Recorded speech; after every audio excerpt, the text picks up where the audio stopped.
ਤੁਸੀਂ ਸੁਣਾਓ ਤੁਹਾਡਾ ਕੀ ਹਾਲ ਆ and how we get connected. I don't know ki problem aa rahi hai, technical problem karke we are not able to connect with ma'am, but I'm trying it again. Hello. Hello, good evening Hello. ma'am. Good evening. Good Welcome evening. How ma'am, are you? welcome. I'm fine ma'am, ਤੁਸੀਂ ਸੁਣਾਓ ਤੁਹਾਡਾ ਕੀ ਹਾਲ ਆ? मैं बहुत बढ़िया. I was trying to get on. Yeah, I मैं think बैठी सी maybe online. network issue was there, that's why we were not able to connect. Yeah, Sorry yeah. for that, and That was the problem. first of all we No, hardly welcome matters. you.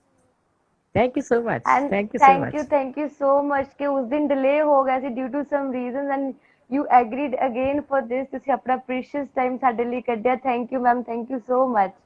I'm always with so loving and kind kids. I'm always with you people. Thank you ma'am.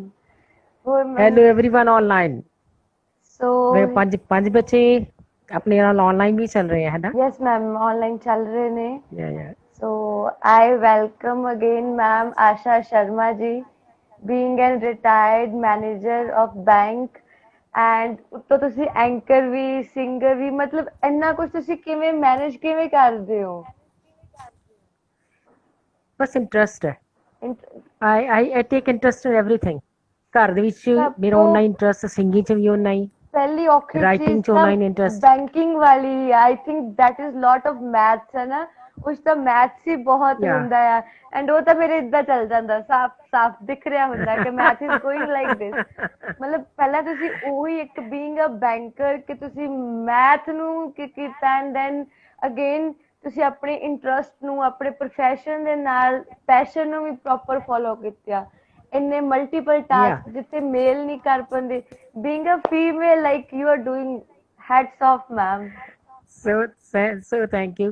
Actually bank ਇੱਕ ਬੜਾ ਨਾ tedious ਜਾਂ ਤੇ ਬੜਾ studious type of job ਹੈ ਸਾਡਾ. Yes ma'am. ਸਾਨੂੰ ਬੜਾ ਸੀਰੀਅਸਲੀ ਉੱਥੇ ਕੰਮ ਕਰਨਾ ਪੈਂਦਾ ਹੈ. ਜੀ ਤੇ ਜਦੋਂ ਘਰ ਆਈਦਾ ਨਾ, ਘਰ ਆ ਕੇ ਫਿਰ ਐਂ ਲੱਗਦਾ ਹੁੰਦਾ ਕਿ ਘਰ ਆ ਕੇ ਹੋਰ ਬੋਰ ਨਹੀਂ ਹੋਣਾ.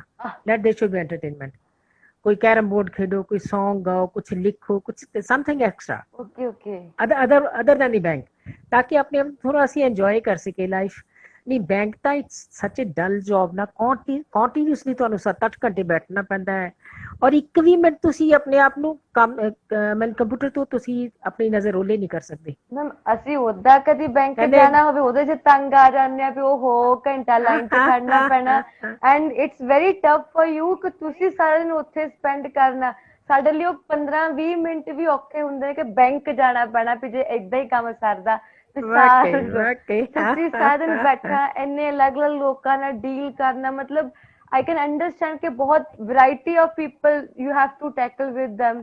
ਕਿਸੇ ਦਾ ਮੂਡ ਕਿਸੇ ਤਰੀਕੇ ਦਾ ਹੁੰਦਾ ਆ, ਕੋਈ ਕਿਸੇ ਨੇਚਰ ਦਾ ਹੁੰਦਾ ਆ. It's very tough. ਫਿਰ ਆ ਕੇ ਬੈਲੈਂਸ ਕਰਨਾ, it's like great ma'am, really great. Public dealing, I can say this is an art. Yes ma'am.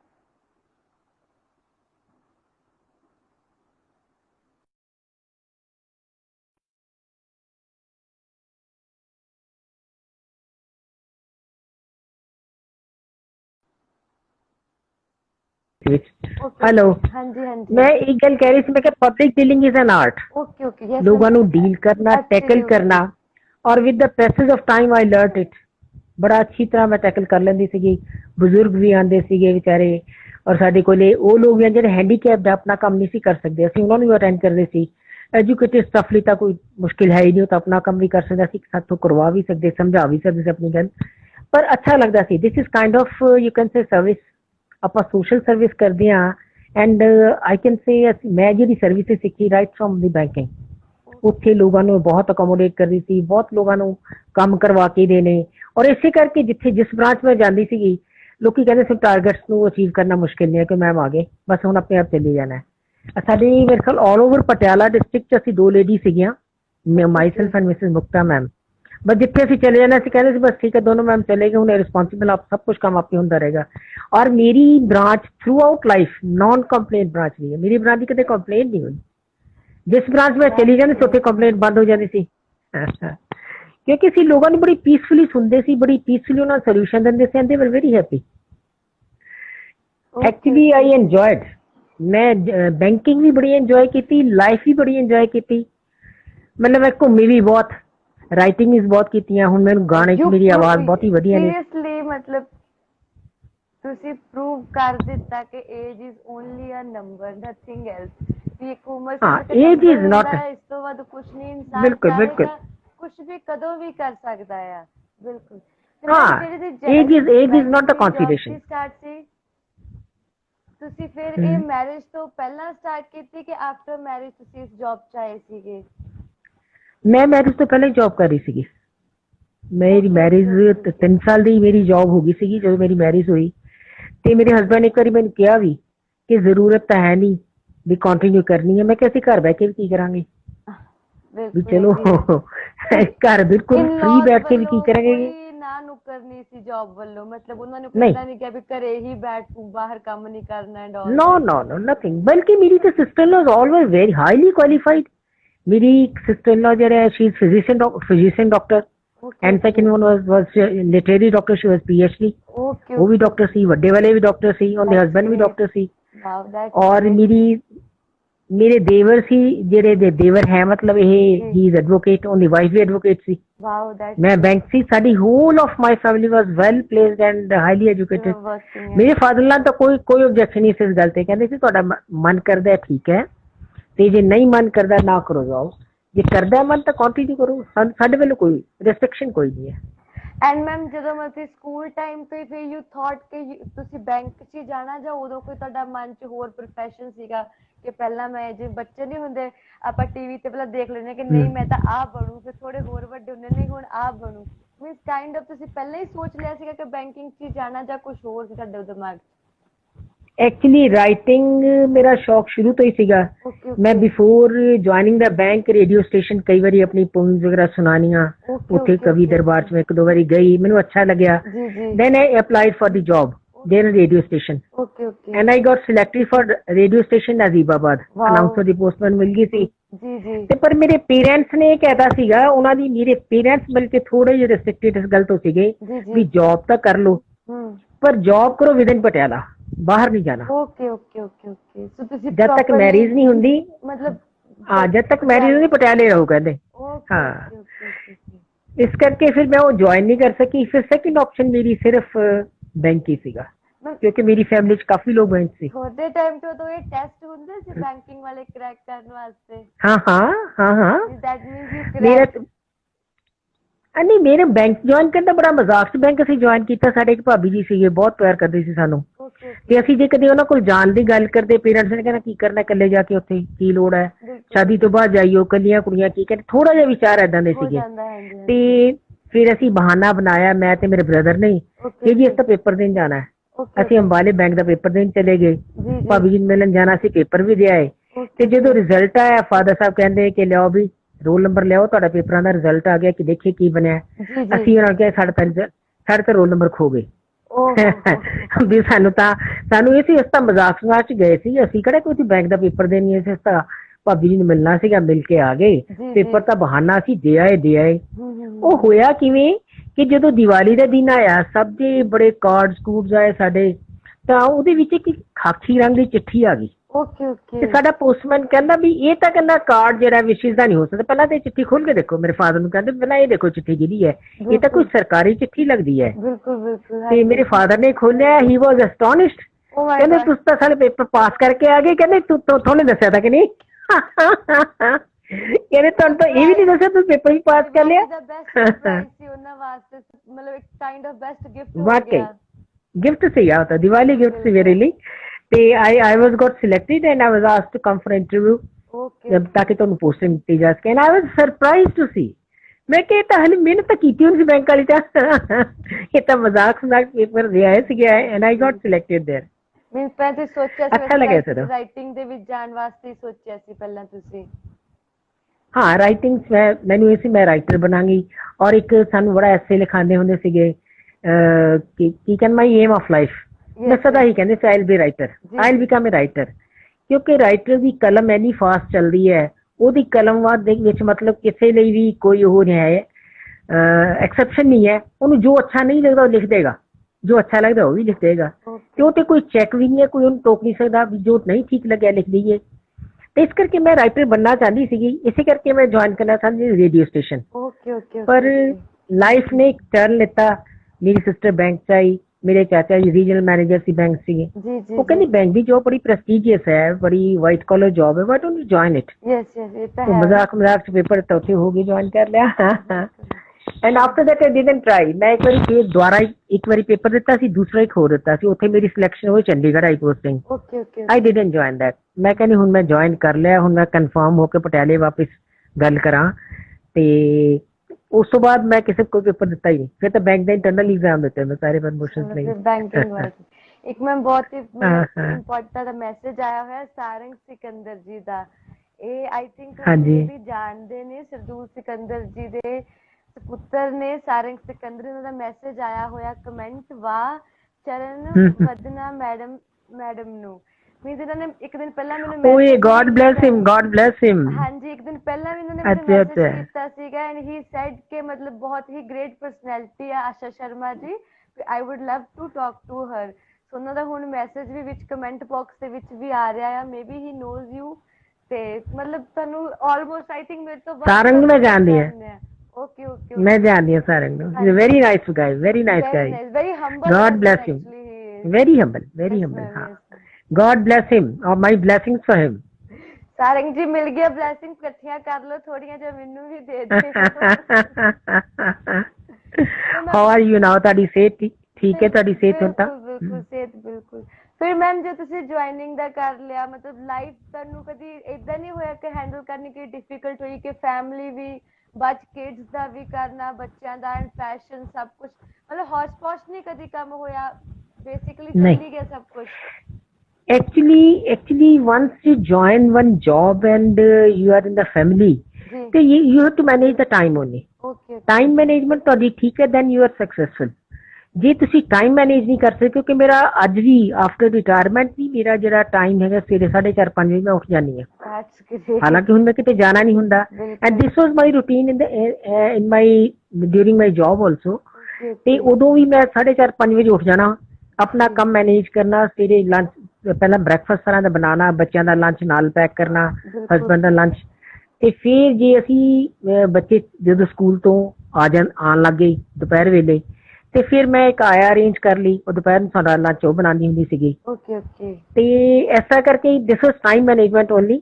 ਜੇ ਤੁਸੀਂ ਟਾਈਮ ਮੈਨੇਜ ਕਰ ਲੈਂਦੇ ਹੋ ਤਾਂ you can enjoy every kind of you can say assignment.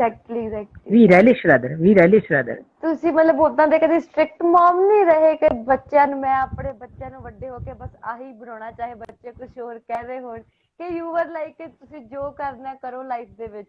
ਮਤਲਬ what kind of mother you was? I actually ਪਤਾ ਕੀ ਐ ਸੀਗਾ, ਮੇਰੇ ਪਰਿਵਾਰ ਚ each and every profession was there. Say like ਮੇਰੇ ਦਾਦਾ ਜੀ ਸੈਸ਼ਨ ਜੱਜ ਰਹੇ, ਮੇਰੇ ਨਾਨਾ ਜੀ ਮਹਾਰਾਜਾ ਪਟਿਆਲਾ ਦੀ ਬਹੁਤ ਅੱਛੀ ਪੋਸਟ ਤੇ ਸੀਗੇ। ਮੇਰੇ ਮਦਰ ਮੇਰੇ father deputy commissioner office superintendent ਸੀਗੇ। ਮੇਰੀ ਬਾਕੀ ਫੈਮਿਲੀ ਚ you can say every profession, doctor, ਵਕੀਲ, ਪ੍ਰੋਫੈਸਰ, ਹਰ ਕਿਸਮ ਦਾ ਪ੍ਰੋਫੈਸ਼ਨ ਸੀ। ਬਸ ਮੈਨੂੰ ਜੀ ਇੱਕ ਕਮੀ ਲੱਗਦੀ ਸੀ ਕਿ ਇੰਜੀਨੀਅਰ ਦੀ ਕਮੀ ਲੱਗਦੀ ਸੀ।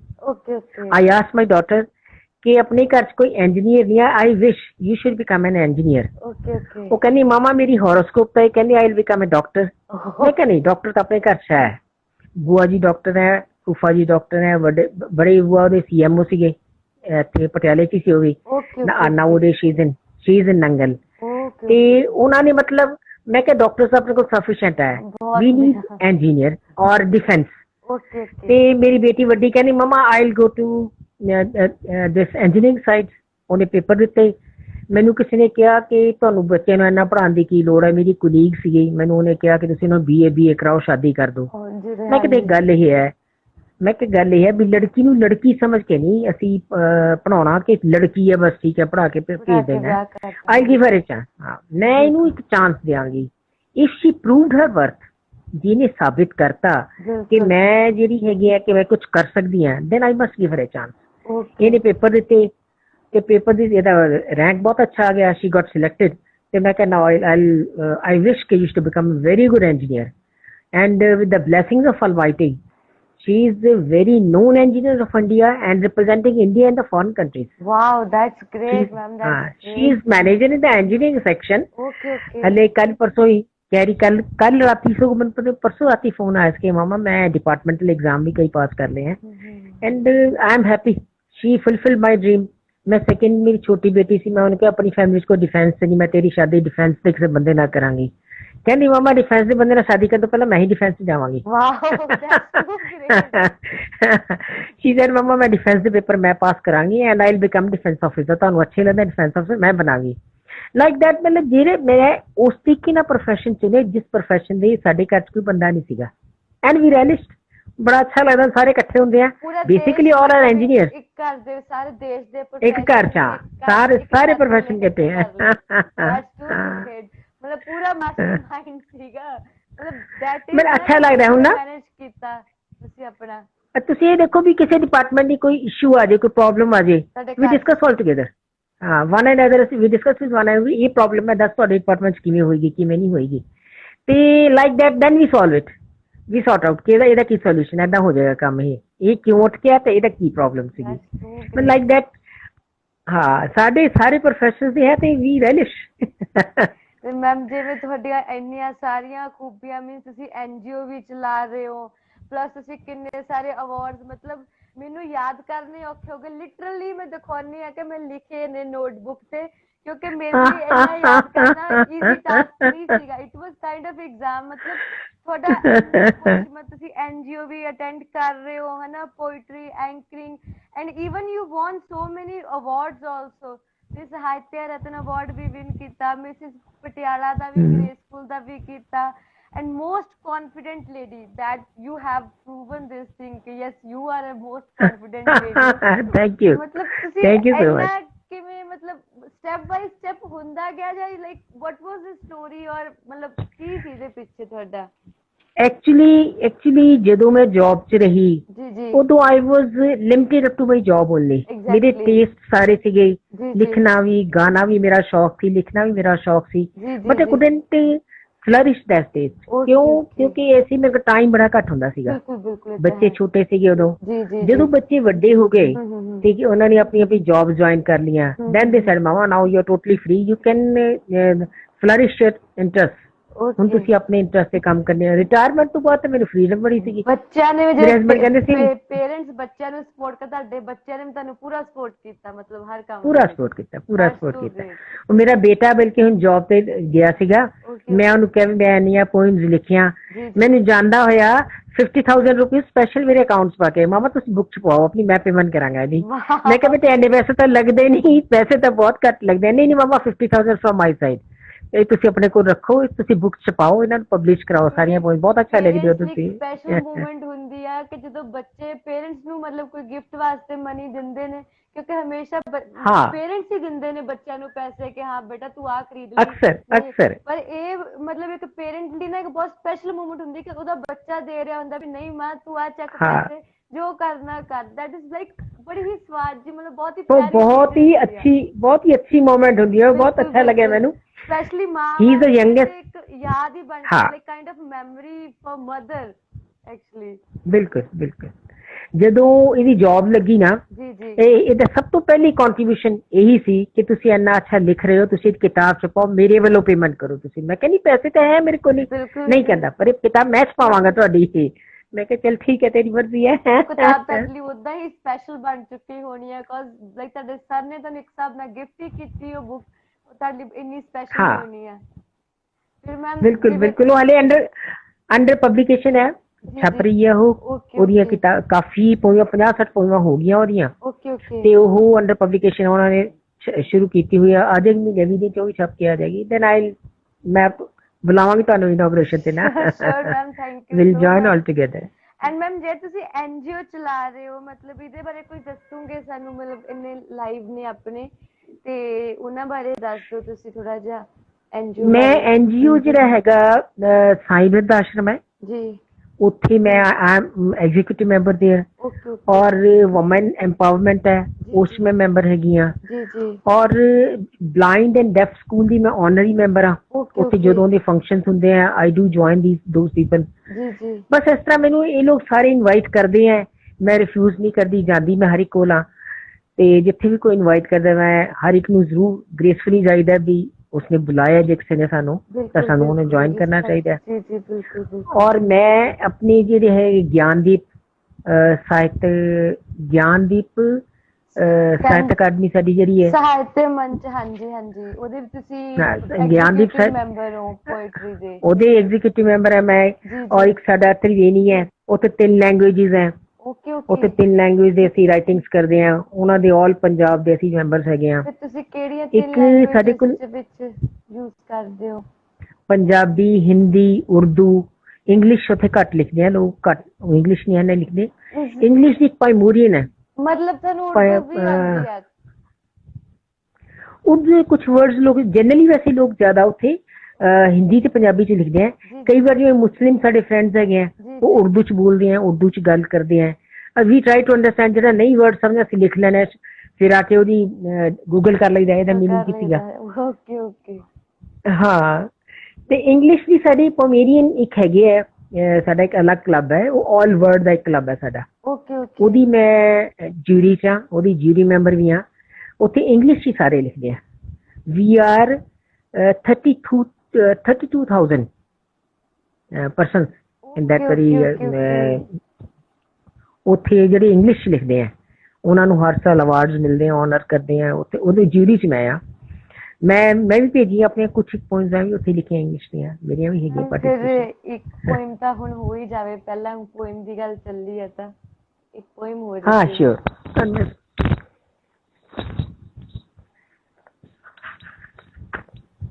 ਆ ਪਿੱਛੇ ਜੇ ਗੁਰੂ ਨਾਨਕ ਦੇਵ ਜੀ ਦਾ ਆਇਆ ਸੀ ਨਾ, ਜੀ ਜੀ ਜੀ ਜੀ 550 ਸਾਲਾਂ ਜਨਮ ਦਿਨ, ਮੈਂ ਤੁਹਾਨੂੰ ਉਹਦੀ ਪੋਇਮ ਸੁਣਾਉਂਦੀ। ਹਾਂਜੀ ਹਾਂਜੀ ਮੈਂ ਬੜੀ ਵਾਰੀ ਸਭ ਨੂੰ ਕਹਿੰਦੀ ਕਿਉਂਕਿ ਮੇਰੀ ਬੜੀ ਟਰੂਥਫੁਲ ਜੀ ਨੇਚਰ ਹੈ। ਕਈ ਵਾਰ ਲੋਕ ਮੇਰੇ ਤੋਂ ਗੁੱਸਾ ਵੀ ਹੋ ਜਾਂਦੇ ਨੇ। ਮੈਨੂੰ ਇਹ ਲੱਗਦਾ ਹੁੰਦਾ ਵੀ ਜੋ ਗੱਲ ਸਹੀ ਹੈ ਤਾਂ ਸਹੀ ਹੀ ਕਰਨੀ ਚਾਹੀਦੀ ਹੈ, ਸਾਨੂੰ ਕਿਸੇ ਦੇ ਦਬਾਅ ਤੱਕ ਕੋਈ ਗੱਲ ਨਹੀਂ ਕਰਨੀ ਚਾਹੀਦੀ। ਬਿਲਕੁਲ ਮੈਮ, ਇੱਕ ਝੂਠ ਬੋਲਾਂਗੇ ਅਗਲਾ ਬੋਲਦੇ ਬੋਲਦੇ ਫਿਰ ਲਾਈਨ ਬਣ ਜਾਂਦੀ ਹੈ ਝੂਠ ਬੋਲਣ ਦੀ। ਹਾਂ ਪਹਿਲੇ ਹੀ ਸੱਚ ਬੋਲ ਕੇ ਕੰਮ ਖਤਮ ਕਰ ਦੋ। ਮੈਂ ਉਹਦੇ ਲਿਖਿਆ ਸੀਗਾ, ਹਾਂ ਲੋੜ ਹੈ ਅੱਜ, ਹਾਂ ਲੋੜ ਹੈ ਅੱਜ ਇੱਕ ਐਸੇ ਗੁਰੂ ਦੀ ਜੋ ਸਮਾਜ ਨੂੰ ਬਦਲੇ, ਇਤਿਹਾਸ ਨੂੰ ਬਦਲੇ, ਜੋ ਜ਼ੁਲਮ ਨੂੰ ਰੋਕੇ, ਜੋ ਜ਼ਬਰ ਨੂੰ ਕੁਚਲੇ, ਜੋ ਧਰਮ ਨੂੰ ਸਮਝੇ, ਇਨਸਾਨੀਅਤ ਮਰਮ ਨੂੰ ਸਮਝੇ, ਜੋ ਗੱਦਾਰੀ ਦੀ ਮਰਜ਼ ਹੋਵੇ, ਮੱਕਾਰੀ ਦਾ ਕਰਜ਼ ਹੋਵੇ।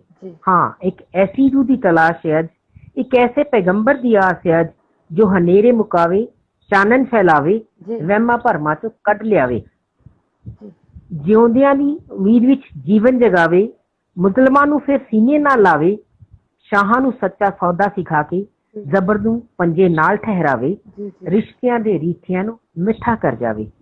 ਹਾਂ ਤਲਾਸ਼ ਹੈ, ਹਾਂ ਤਲਾਸ਼ ਹੈ ਅੱਜ ਇੱਕ ਐਸੇ ਮੁਰਸ਼ਿਦ ਦੀ ਜੋ ਮਾਨਵਤਾ ਨੂੰ ਸਹੀ ਰਾਹ ਦਿਖਾਵੇ, ਪਖੰਡੀਆਂ ਨੂੰ ਬੇਨਕਾਬ ਕਰ ਜਾਵੇ, ਜ਼ਿੰਦਗੀ ਤੇ ਮੌਤ ਦਾ ਫਲਸਫਾ ਦੱਸ ਕੇ ਕਰਮ ਦਾ ਮਹੱਤਵ ਦੇ ਜਾਵੇ, ਨਿਠੱਲਿਆਂ ਨੂੰ ਕੰਮ ਕਰਨਾ ਸਿਖਾਵੇ, ਕਿਰਤ ਕਰਨੀ, ਵੰਡ ਛਕਣਾ, ਨਾਮ ਜਪਣਾ ਸਾਰਥਕ ਕਰ ਜਾਵੇ।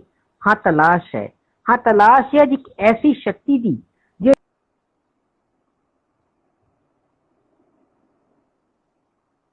ਵਿਸ਼ਵਾਸ ਹੋਵੇ, ਦਰਦ ਮੰਨਾਂ ਦਾ ਦਰਦੀ ਹੋਵੇ, ਦੂਰ ਜਿਸ ਤੋਂ ਖੁਦਗਰਜ਼ੀ ਹੋਵੇ। ਮੇਰੀ ਅਰਦਾਸ ਨੂੰ ਸਮਝਾਵੇ, ਇਸ ਵਿਸ਼ਵ ਨੂੰ ਜਿਉਣ ਦੀ ਜਗ੍ਹਾ ਬਣਾਵੇ, ਸਤਯੁਗ ਵਾਪਿਸ ਲਿਆਵੇ, ਹਾਂ ਸਤਯੁਗ ਵਾਪਿਸ ਲਿਆਵੇ। ਬਿਲਕੁਲ ਮੈਮ, ਬਿਲਕੁਲ ਬਿਲਕੁਲ ਸੱਚ ਹੀ ਲਿਖਿਆ। ਜਿਵੇਂ ਤੁਸੀਂ ਕਿਹਾ ਸੀ ਕਿ ਲੋੜ ਹੈ ਐਸੇ ਗੁਰੂ ਦੀ, ਵੈਸੇ ਬਹੁਤ ਇਸ ਟਾਈਮ ਦੇ ਇਸ ਜਿਹੜਾ ਸਮਾਂ ਚੱਲ ਰਿਹਾ ਆ, ਇਸ ਗੁਰੂ ਦੀ ਬਹੁਤ ਲੋੜ ਹੈ। ਤੁਹਾਡੀ ਇੱਕ ਇੱਕ ਲਾਈਨ ਬਿਲਕੁਲ ਸੱਚ ਸੀਗੀ, ਬਟ ਕੀ ਕਰ ਸਕਦੇ ਆ। ਇਹ ਉਸ ਵੇਲੇ ਮੈਂ ਇੱਕ ਹੋਰ ਪੋਇਮ ਲਿਖੀ ਸੀ ਆਪਣੇ ਆਈਜੀ ਸਾਡੇ ਜਿਹੜੇ ਸੀਗੇ ਵਿਜੀਲੈਂਸ ਦੇ, ਉਹ ਸਾਡੇ ਚੀਫ ਗੈਸਟ ਸੀ, ਉਦੋਂ ਆਏ ਹੋਏ ਸੀਗੇ। ਉਸ ਮੈਂ ਲਿਖਿਆ ਸੀਗਾ ਸੱਚਾਈ, ਸੱਚਾਈ ਗਵਾਚ ਗਈ ਕਿਸੇ ਪਾਸੇ, ਸੱਚਾਈ ਗਵਾਚ ਗਈ ਕਿਸੇ ਪਾਸੇ, ਨਾ ਕਿਸੇ ਪੁੱਛਿਆ ਤੇ ਨਾ ਕਿਸੇ ਢੂੰਡਿਆ, ਸੱਚਾਈ ਦੀ ਕੀਮਤ ਮੁੱਕ ਗਈ, ਮੱਕਾਰੀ ਦੇ ਵਿੱਚ ਡੁੱਬ ਗਈ, ਧੋਖੇਬਾਜ਼ੀ ਜਾਲ ਸਾਜੀ, ਹਰ ਥਾਂ ਚੋਰੀ ਰਿਸ਼ਵਤਖੋਰੀ, ਹਰ ਚੀਜ਼ ਦੀ ਕੀਮਤ, ਕੰਮ ਦੀ ਕੀਮਤ, ਸਰੀਰ ਦੀ ਕੀਮਤ, ਜ਼ਮੀਰ ਦੀ ਕੀਮਤ। ਇਸ ਵਿਕੇ ਹੋਏ ਸੰਸਾਰ ਵਿੱਚ, ਇਹਨਾਂ ਮੱਕਾਰਾਂ ਦੇ ਜਾਲ ਵਿੱਚ मैं गुआचे हुए इंसान वांग एक जल्दी हुई मशान वांग सहमी के विचारां नाल डरदे हुए बुलारा वांग बहुत सोचिया कह देवां या रुक जावां शायद किसे मोड़ ते कोई सच दा पलड़ा भी तोले इन्हां बिखरे हुए बुलारियां विच नानक दी बोली भी बोले पर उम्र बीत गई वेंदे नूं पापां दी पगड़ी गठड़ी ढोंदे नूं ਇਹ ਆਸ ਨਾ ਪੂਰੀ ਹੋਈ ਵੇ ਜ਼ਿੰਦਗੀ ਆਪਣੇ ਤੇ ਰੋਈ ਵੇ ਜਦੋਂ ਕਸ਼ਤੀ ਕਿਨਾਰੇ ਲੱਗ ਜਾਊ ਤਾਂ ਸੱਚਾਈ ਦਾ ਜਾਮਾ ਪਾਉ ਇੱਕ ਆਸ ਅਧੂਰੀ ਬਾਕੀ ਏ ਵਿਸ਼ਵਾਸ ਅਧੂਰਾ ਬਾਕੀ ਏ ਆਖਰੀ ਉਡੀਕ ਹਲੇ ਬਾਕੀ ਏ ਆਖਰੀ ਮੁਕਾਮ ਹਲੇ ਬਾਕੀ ਏ ਕਿਤੇ ਸੱਚਾਈ ਵੀ ਵਸ ਜਾਵੇ ਰੋਸ਼ਨੀ ਹਨੇਰੇ ਡਸ ਜਾਵੇ ਇਹੋ ਦਸਤੂਰ ਹੈ ਕੁਦਰਤ ਦਾ ਕਿਤੇ ਇਹ ਜ਼ਿੰਦਗੀ ਵਿੱਚ ਰਚ ਜਾਵੇ बहुत खूब मैम। मतलब जी मैं देखिया कि गुरु नानक देव जी ਦੇ 550 ਸਾਲਾ ਜਨਮ ਦਿਨ ਮਨਾਉਣ ਦੇ ਉੱਤੇ ਅਸੀਂ ਪੂਰਾ ਜ਼ੋਰ ਲਗਾ ਦਿੱਤਾ ਕਿ ਅਸੀਂ ਗੁਰੂ ਨਾਨਕ ਦੇਵ ਜੀ ਦਾ ਲੰਗਰ ਕਰ ਦਈਏ, ਅਸੀਂ ਉਹਨਾਂ ਦੀਆਂ ਜੋ ਕਿਤਾਬਾਂ ਲਿਖੀਆਂ ਉਹਨਾਂ ਨੂੰ ਵੰਡ ਦਈਏ।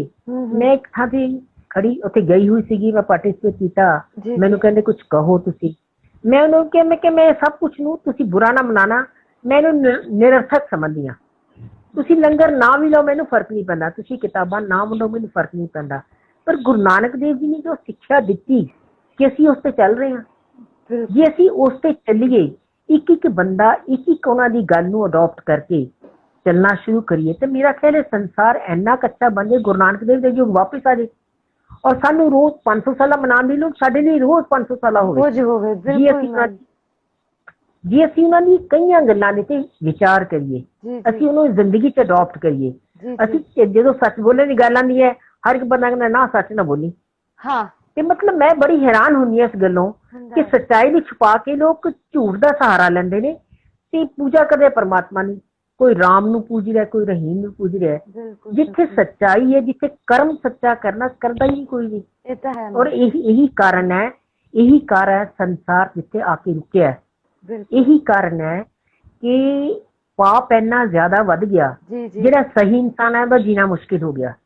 ਔਰ ਲੱਗਦਾ ਕਿਸੇ ਇਨਸਾਨ ਦੀ ਬਦਦੁਆ ਲੱਗ ਗਈ, ਇੱਥੇ ਬੁਰਾ ਹਾਲ ਹੋ ਰਿਹਾ ਹਿੰਦੁਸਤਾਨ ਦਾ, ਹਿੰਦੁਸਤਾਨ की सारी दुनिया।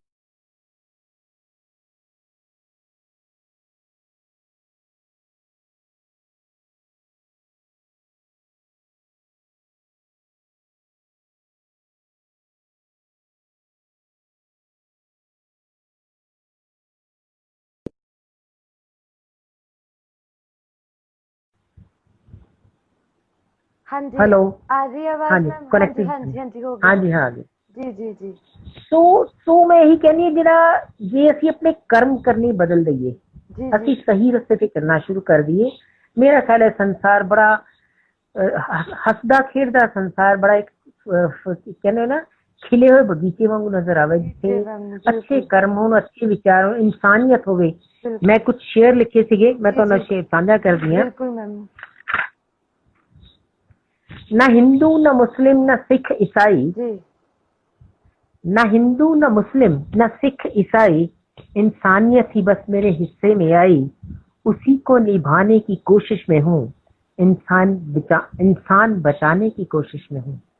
ਤੁਹਾਨੂੰ ਅਸਲ ਰੂਪ ਚ ਇਨਸਾਨ ਬੜੇ ਘੱਟ ਮਿਲਦੇ ਆ ਇੱਥੇ। ਇਹ ਤਾਂ ਹੈ ਮੈਮ, ਮਤਲਬ ਜੇ ਸਾਨੂੰ ਬਾਬਾ ਨਾਨਕ ਵਰਗਾ ਕੋਈ ਬੰਦਾ ਮਿਲ ਜਾਂਦਾ, ਅਸੀਂ ਉਹਦੀ ਮਜ਼ਾਕ ਉਡਾਉਣ ਦੀ ਕੋਸ਼ਿਸ਼ ਕਰਦੇ ਹਾਂ। ਕਿਹੜੇ ਜ਼ਮਾਨੇ 'ਚ ਕੀ ਬਣਿਆ ਫਿਰਦਾ ਔਰ ਸੰਸਾਰ ਦੇ ਅੱਜ ਦਾ ਹਾਲ ਹੋਣ ਦਾ ਕਾਰਨ ਹੀ ਹੈ ਕਿ ਨਾਨਕ ਵਰਗੇ ਕਿਸੇ ਇਨਸਾਨ ਦੀ, ਬਾਬਾ ਫਰੀਦ ਵਰਗੇ, ਤੁਸੀਂ ਦੇਖੋ ਆਪਣੇ ਜੇ ਕੋਈ ਬਾਬਾ ਫਰੀਦ ਵਰਗੀ ਗੱਲ ਕਰਦਾ, ਬਾਬਾ ਨਾਨਕ ਵਰਗੀ ਗੱਲ, ਅਸੀਂ ਮਜ਼ਾਕ ਉਡਾ ਦਿੰਦੇ ਉਹਨੇ ਰਿਸਪੈਕਟ ਨਹੀਂ ਕਰਦੇ। ਇਹ ਕਹਿ ਦਿੰਦੇ ਕਮਲੀਆਂ ਮਾਰ ਰਿਹਾ ਹੈ, ਇਹ ਕਹਿ ਕੇ ਗੱਲ ਇਗਨੋਰ ਕਰ ਦਿੰਦੇ ਆ, ਫਿਰ ਆਪਣੇ ਉਸੇ ਵਿੱਚ ਚੱਲ ਪੈਂਦੇ ਆ ਜਿੱਥੇ ਪੂਰਾ ਉਲਝੇ ਹੁੰਦੇ ਆ, ਫਿਰ ਕਹਿੰਦੇ ਆ ਪ੍ਰੋਬਲਮਸ ਕਿੱਥੋਂ ਆ ਰਹੀਆਂ, ਪਰ ਇਹ ਨਹੀਂ ਦੇਖਦੇ ਕਿ ਜੜ ਕਿਤੇ ਨਾ ਕਿਤੇ ਆਪਾਂ ਖੁਦ ਹੁੰਨੇ ਆਪਣੀ ਪ੍ਰੋਬਲਮਸ ਦੀਆਂ।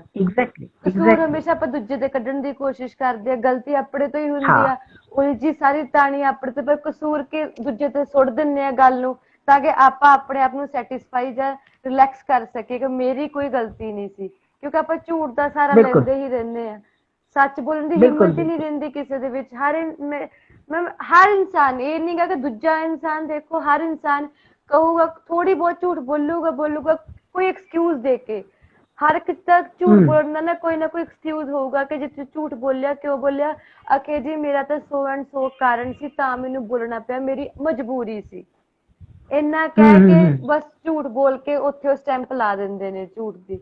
ਤਾਂ ਹੁਣ ਜਿਵੇਂ ਏਡਾ ਵੱਡਾ ਵਾਇਰਸ ਦੀ ਵੀ ਪ੍ਰੋਬਲਮ ਆਈ ਆ, ਕਿਤੇ ਨਾ ਕਿਤੇ ਇਨਸਾਨ ਹੀ ਜੜ ਹੈ ਇਹਦੀ। ਜੇ ਆਪਾਂ ਕਹੀਏ ਕਿ ਉਹ ਕੰਟਰੀ ਦਾ ਕਸੂਰ ਆ ਜਾਂ ਫਲਾਨੇ ਦਾ ਕਸੂਰ ਆ, ਨਹੀਂ, ਸਭ ਦਾ ਰਲਿਆ ਮਿਲਿਆ ਹੀ ਪ੍ਰੋਬਲਮ ਹੁੰਦਾ ਆ। ਸੋ ਉਹਦੇ ਬਾਰੇ ਵੀ ਮੈਂ ਪੁੱਛਣਾ ਚਾਹੁੰਦੀ ਹਾਂ ਕਿ ਤੁਹਾਡਾ ਇਸ ਵਾਇਰਸ ਬਾਰੇ ਕੀ ਮਤਲਬ, ਤੁਸੀਂ ਕੀ ਕਹਿਣਾ ਚਾਹੋਗੇ?